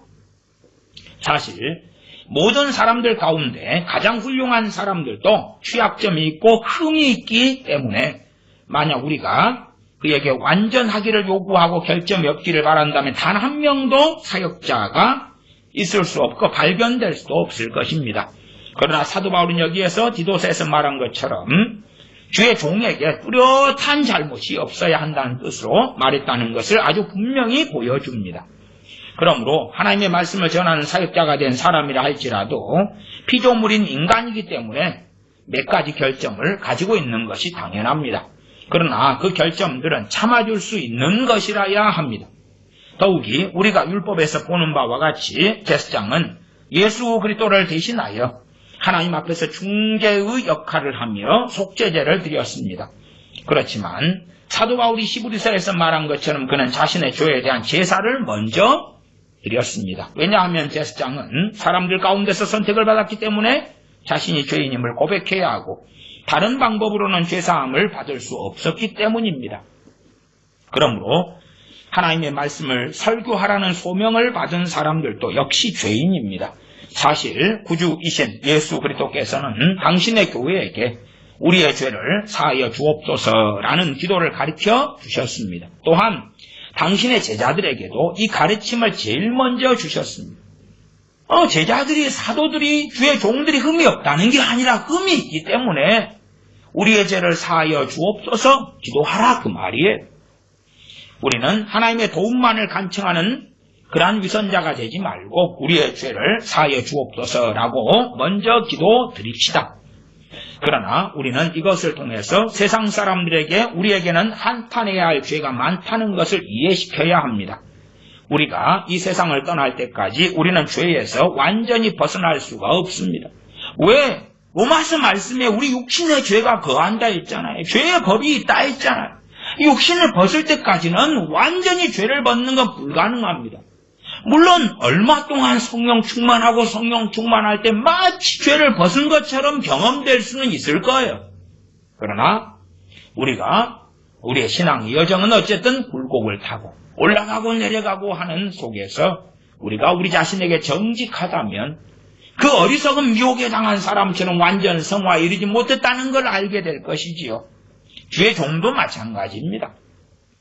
우리가 이 세상을 떠날 때까지 우리는 죄에서 완전히 벗어날 수 없습니다. 그러나 우리가 불완전하기 마련이라고 해서 현저하게 드러나는 어떠한 죄가 용납되어야 한다는 뜻은 아닙니다. 현저하게 드러난 죄를 짓고 살면서 주의 종이다, 현저한 거짓말을 해요. 정광훈 씨 유명하잖아요. 얼마나 입만 열면 거짓말, 입만 열면. 음행하는 자나 주정뱅이나 도둑이나 위증자나 죽을 죄를 지은 자가 이와 같이 존귀한 직분을 맡아 예수 그리스도의 사역을 대신하고 죄사함을 우리에게 증거하고 우리 영혼의 구원을 증거할 자격이 있습니까? 없습니다. 사도 바울의 말은 우리가 하나님의 말씀을 전하는 사역자를 임명해야 할 때에는 자신의 명예로운 이름을 더럽혀서 악명 높게 된 자를 택해서는 안 된다는 뜻이라는 것을 알게 되었습니다. 하나님의 이름에 욕을 끼치는 자들을 세상 사람들도 손가락질하는 자들이 어떻게 주의 종이 됩니까? 그렇게 될 수 없어요. 물론 어느 때에는 세상 사람이 손가락질하는 사람인데 마치 청년 사울, 사도 바울이 사울이었을 때에 그때에 교회를 핍박했잖아요. 믿는 자들은 정말 교회를 핍박하는 자구나 했지만은 그는 긴 시간을 통해서 얼마나 그가 주님을 사랑하고 주님을 위하여 목숨을 바치는 사람이고 변화된 것인지를 보여주었잖아요. 한때에 과연 과거 일제시대 김익두 목사님처럼 손가락질 받는 사람인데 어느 때에 변화되는 것을 보여주는 거예요. 가족이나 이웃이나 동네 사람들에게 정말 저 사람 예수님 이때는 달라졌구나. 그렇다면 과거에 부정하고 더럽게 살았어도 그런 사람을 하나님이 말씀에 따라 주의 종으로 세우실 수 있지요. 그러나 지금 현재 손가락질 받는 사람, 지금 현재 가족 속에 손가락질 받는 사람, 그러한 뚜렷한 죄악들이 있는 사람이 어떻게 하나님의 종이 됩니까? 정말 악한 부모들은 그런 부모들이 있습니다. 자기 자녀들이요, 어떻게 하나 저놈들을, 그런 놈들을 설득해서 신학교로 가라는 거예요. 당신들 그러면 안 돼. 당신들 그러면 안 돼. 다 가정 전체에 하나님의 재앙을 만날 수가 있는 거예요. 정말로 귀하구나. 정말로 주님을 사랑하구나. 말씀을 알고 회개하고 하나님에 대한 감사와 찬양이 어려움 중에서도 끄덕하고 그런 자들을 쓰시기를 바라고 그런 자로 자녀를 양육해서 하나님께 드리기를 기뻐해야지. 쓰레기 덩어리를 갖다가 쓰레기도 금덩어리로 만드실 수 있기 때문에 만들어가지고 쓰세요가 정말로 하나님을 조롱하는데도 두려워하지를 않아요. 그러므로 하나님의 말씀을 전하는 모든 사역자는 다음과 같은 요건을 갖추어야 합니다. 그들은 죄투성이가 되어서는 안 됩니다. 그리고 아무에게라도 그는 당신은 정말 고수형을 받아 마땅하여 당신은 똑바로 살지 않았어? 그러니 당신이 어떻게 당신 같은 자가 목사가 된단 말이요? 그런 말을 들어서는 안 되는 것입니다. 하나님이 교회에서 이 직분에 부름을 받으려는 사람은 비난받을 만한 일에서 자유로워야 합니다. 너 정말 예수님 믿더니 달라졌구나. 너 정말 너같이 믿어야 돼. 너같이 믿어야 돼. 너를 보니 나는 하나님이 계신 줄을 안 믿었는데 너를 보니 하나님 계신 것 같아. 너 같은 사람이 교회 다니니까 나도 같이 다니고 싶어. 그런 사람 가운데 주의 종이 나와야 되는 거예요. 사도 바울은 하나님의 말씀을 전하는 사역자가 갖추어야 될 요건에 대해서 말하면서 그들은 한 아내만의 남편이 되어야 한다는 말을 합니다. 이 말은 일반적으로 두 번 결혼해서는 안 된다는 뜻으로 받아들여지고 설명하고 이해하는 사람들이 있는데 그렇게 해석하는 것은 웃음거리에 불과합니다. 유대인들은 두세 명의 아내를 동시에 거느리고 있었을 때가 많습니다. 사도 바울은 이러한 일들을 정죄하는 것입니다. 그것을 심하게 정죄했기 때문에 두세 명의 아내를 거느리고 있는데 쫓아내라 그런 건 아니에요. 그럼 쫓아내면 어떻게 하겠어요. 그러나 그런 사람들은 주의 종이 안 된다는 말이야. 안 돼. 안 돼. 일부 일처 결혼했다면 일부 일차만 된다 그 말이에요. 어떤 선교사님들은 어느 부족 원주민들이 일부 다처하고 있으니까 다 내보내게 하는. 그럼 그 여자들은 어디서 먹고 살고 그 애들은 어떻게 살라고. 그러나 우리가 지혜롭게 일부 일처를 가르쳐야 돼. 나 이제 디모데전서 3장이 말씀하는 건 주의 종인데 일부 일차만 된다 그 말이야. 첩을 두는 사람 안 돼. 이 여자 저 여자 걸고 있는 사람 안 돼. 왜? 온갖 더러움의 범벅이 되기가 쉽다는 건 우리가 뻔히 압니다. 사도 바울이 그것을 심하게 정죄했기 때문에 그는 어떠한 방법으로도 그것이 하나님의 말씀을 전하는 사역자 안에 용납되지 않기를 원했습니다. 일부 다처지요. 끝으로 사도 바울의 한 말의 중요한 뜻을 한 가지 더 알아보십시다. 왜 사도 바울은 여기에서 하나님의 말씀을 전하는 사역자는 한 여자만의 남편이 되어야 한다고 말합니까? 그것은 그가 후에 첨가할 내용을 알려줍니다. 디모데전서 3장 5절이죠. 사람이 자기 집을 다스릴 줄 알지 못하면 어찌 하나님의 교회를 돌아보리요. 집안에서 새는 그릇이 밖에서 샌다 그 말. 하나님의 말씀을 전하는 사역자는 한 여자만의 남편이 되어야 한다. 왜 그런 말씀을 했느냐? 만약 한 사람이 자기 가정을 다스리지 못하면 어떻게 하나님의 교회 전체를 다스릴 수 있을지 문제를 제기한 것입니다. 간단하게 말하면 사도 바울은 직분의 택함을 받은 사람은 자신의 가정에서도 바르게 처신해야 한다고 말씀한 것입니다. 그리고 이것은 다른 모든 공적인 일에서 지켜야 할 마땅한 규율입니다. 가정을 다 다스리지 못하니까 아내가 남편을 손가락질하고 네 그렇게 근데 나는 목사가 될 거야 선교사가 될 거야 우습잖아요. 자식들이 그냥 아이고 우리 아버지 왜 저래 근데 나는 하나님의 종이 될 거야. 가당치 않은 일이다. 만약 한 사람이 자신의 가정을 다스리는 법을 모른다면 그가 어떻게 국가를 다스릴 수 있겠습니까? 낭비하는 사람이 한 도시와 한 나라의 통치자 된다면 어떤 끔찍한 일이 있겠습니까? 자신의 모든 재산을 낭비하는 미친 바보며 매우 잔인한 악인으로 하여금 다른 사람을 다스리고 국가를 통치하게 하는 것이 합당한 일입니까? 결코 그렇지 않습니다. 그러한 일이 벌어진다면 얼마나 비참한 일이겠습니까? 우리가 알고 있는 바와 같이 그것은 자연에 역행하는 짓입니다. 사도 바울은 여기서 사람이 개인적으로 정직하게 처신을 해서 칭찬을 받고 정직한 사람으로 인정을 받지 못하면 그는 결코 하나님의 교회를 섬기고 복음의 교훈을 설교하기에 합당하지 않다는 것을 보여주는 것입니다. 이것을 명심해야 합니다. 한 사람이 정직하게 바르게 처신을 가정에서 한다고 말이에요. 남편으로서 아버지로서 최소한 그렇게 본을 보일 때에 가정을 잘 다스리는 출발점 아닙니까? 아버지가 쌍욕하고 저주하고 거짓말하면서 자기 아내와 자기 아내와 자식들을 핍박하고 괴롭히면서 그러면서 다스리려고 해봐야 존경심을 갖기가 어렵겠지. 바르게 처신을 가정에서 하면서 다스려라. 그렇게 잘 다스리는 사람이 주의 종의 기본적인 자격을 하나를 갖춘 것. 그가 한 말은 말씀을 전하는 사역자들만을 위한 것이 아닙니다. 우리 모두가 거기에서 일반적인 교훈을 배워야 합니다. 즉 우리가 어떤 사람을 불러서 그에게 공직을 맡기려고 한다면 우리는 제일 먼저 그들이 자기 가족들이나 다른 사람들과 사이좋게 지내고 있는지 아니면 처신을 잘해서 항의를 받은 일이 없는지를 알아보아야 합니다. 이 국회의원 중에서요 대반이 전과자들이에요. 최근에 잘못했으면 대통령 되려고 했던 후보자 중에 전과 사범인가 이런 사람이 있잖아. 검사 사칭에 뭐에 그런 정말 그런 사람이 지도자가 되면 재난 상황이 재난 상황. 그들이 그러한 자들이 자기의 가정을 잘 다스리고 사람들 사이에 처신을 바르게 한다면 온 백성도 잘 다스릴 것이라는 희망을 가질 수가 있을 것입니다.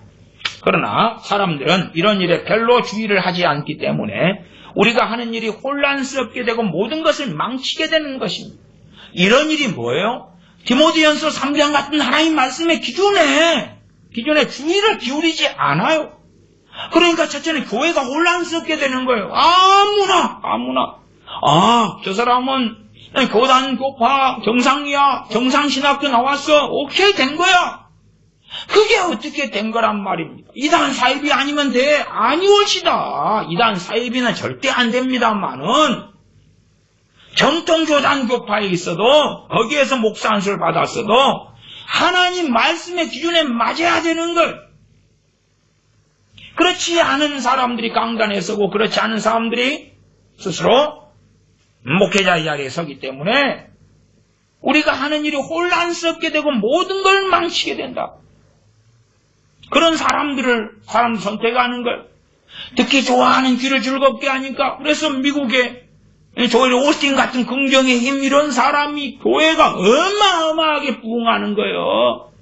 왜 그 듣기 좋은 소리를 하니까 사람들이 미국의 기독교인들이 어마어마하게 가는 거예요. 신사조 애들이 무슨 집회만 하면 그냥 버글버글 갔던 거예요. 왜? 귀에 듣기 좋은 애언을 해주는 거짓된 애언이죠. 그런 걸 해주니까 얼마나 좋습니까? 그런데 방해물이 많고 일이 혼란스럽게 된 이러한 원인이 도대체 무엇입니까?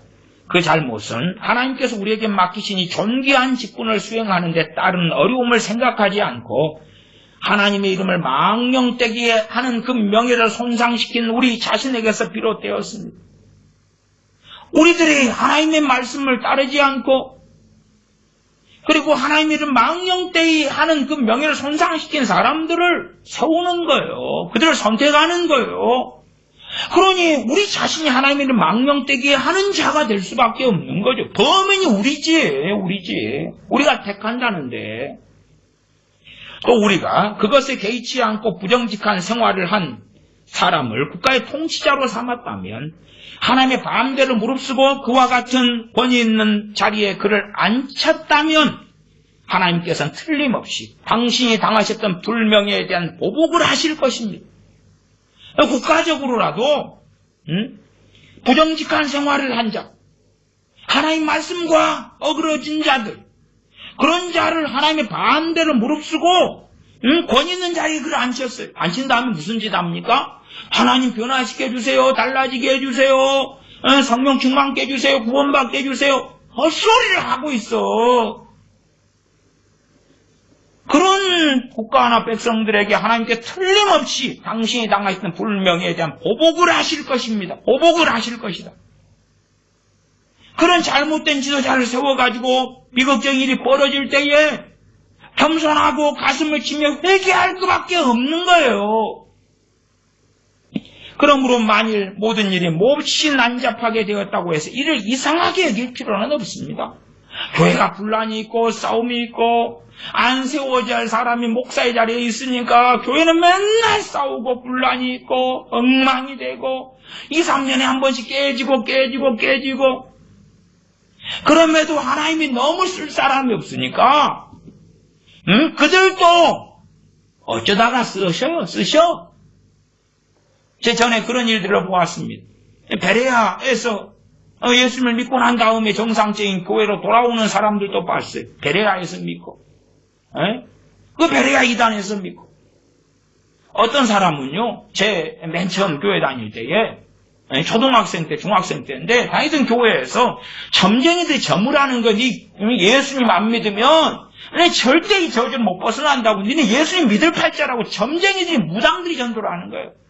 무당들이 전도한 사람이 교회에 11명이 다니고 계셨어요. 그런 자로 쓰시는 거예요. 그런 자도. 그러니까 이상한 목사를 쓰시는 것이 이상한 건 아니에요. 너무 쓸 자가 없으니까. 그러나 하나님이 누구를 쓴다 해서 그를 하나님이 기뻐하시는 건 아니올시다. 그도 처벌하실 것이오시다. 하나님 말씀에 따라서. 그러므로 우리는 사도 바울이 한 말의 뜻을 잘 명심해 두십시다. 그의 말의 뜻은 우리가 사람을 불러서 하나님 말씀의 설교자로 삼으려고 한다면 그는 사전에 검증을 받아야 한다는 것입니다. 어떻게 검증을 받아야 합니까? 먼저 자신에 대한 개인적인 검증과 다음으로 그의 가정에 대한 검증을 통해서 그가 그의 가정을 제대로 다스려 왔으니 하나님의 교회나 전 백성을 다스리는 일에 바르게 처신할 것이라는 희망을 우리로 하여금 최소한 갖게 해야 합니다. 이것이 우리가 여기서 배워야 할 가르침입니다. 자신에 대한 개인적인 검증을 해야 된다 그 말. 디모데전서 3장에 따라서. 그러지 검증도 안 하고 응답을 받는 거예요. 말씀이 버젓이 있는데 생각해 보세요. 말씀의 기준을 제시해 놓고 말씀을 무시하는 사람들에게 막 계시를 주고 감동을 주고 응답을 줄 것 같아요? 도대체 그게 어디에서 온 거겠어요? 말씀을 멸시하면 안 되지. 말씀의 기준을 가지고 검증해야 될 게 우리가 하나님께 하는 순종이에요. 그럴 때 성령님께서는 분별력을 주시고 지혜와 지각을 주시겠죠. 그렇지, 우리가 말씀에 관심도 없는데 성령님의 분별력을 주시고 지혜와 지각을 주시고 그러겠어요? 그러면 말씀으로 안 달려갈 거 아니에요. 성령님은 그렇게 안 행하십니다. 그리고 국가의 통치와 관련 있는 사람들 모두를 제재하기 위해서 다음과 같은 말을 하는 것입니다. 그들은 자신들에게 맡겨진 일들을 진지하고 겸손하게 처리하고 하나님을 경외하는 마음을 가지고 겸손하게 처신하여야 할 것입니다. 어리석고 건방지게 거만하게 자신을 내세우지도 말아야 합니다. 누가? 국가를 통치하는 사람들. 또한 하나님의 교회를 다스리도록 부르심받은 주의 종의 선자들 다 마찬가지.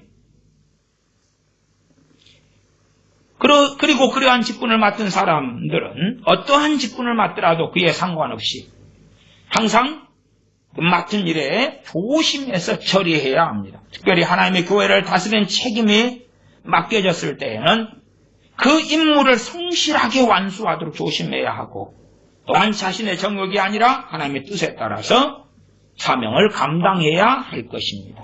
기도하겠습니다. 아버지 하나님, 우리는 우리의 욕망과 우리의 뜻에 따라 맞는 사람들을 주의 종으로 세우고 인정하고 함께하고 또한 하나님께서 세우시지 않거나 하나님 말씀의 기준에 명확하게 어긋났는데도 불구하고 그러한 사람들과 함께하여 살아가는 어리석음들을 행합니다. 신실로 하나님 앞에 바르게 행함으로 마땅히 하나님께 세우시는 종들을 발견하기 어려울 때에 우리의 죄악에 실상이 온즉 겸비하며 한탄하며 탄식하며 회개하며 엎드리며 진실로 하나님께 세우신 종들을 구할 때에 전능하신 아버지께서 때에 따라 종들을 일으켜 세워주실 줄을 우리가 믿습니다. 그러므로 우리의 정욕에 따라 행할 것이 아니라 하나님 말씀의 기준에서 1.1핵이라도 후퇴하지 아니하고 말씀에 따라 믿으며 순종하며 사는 하나님의 자녀로 우리가 거하게 하여 주옵소서. 우리 주 예수님의 이름으로 기도하옵나이다. 아멘.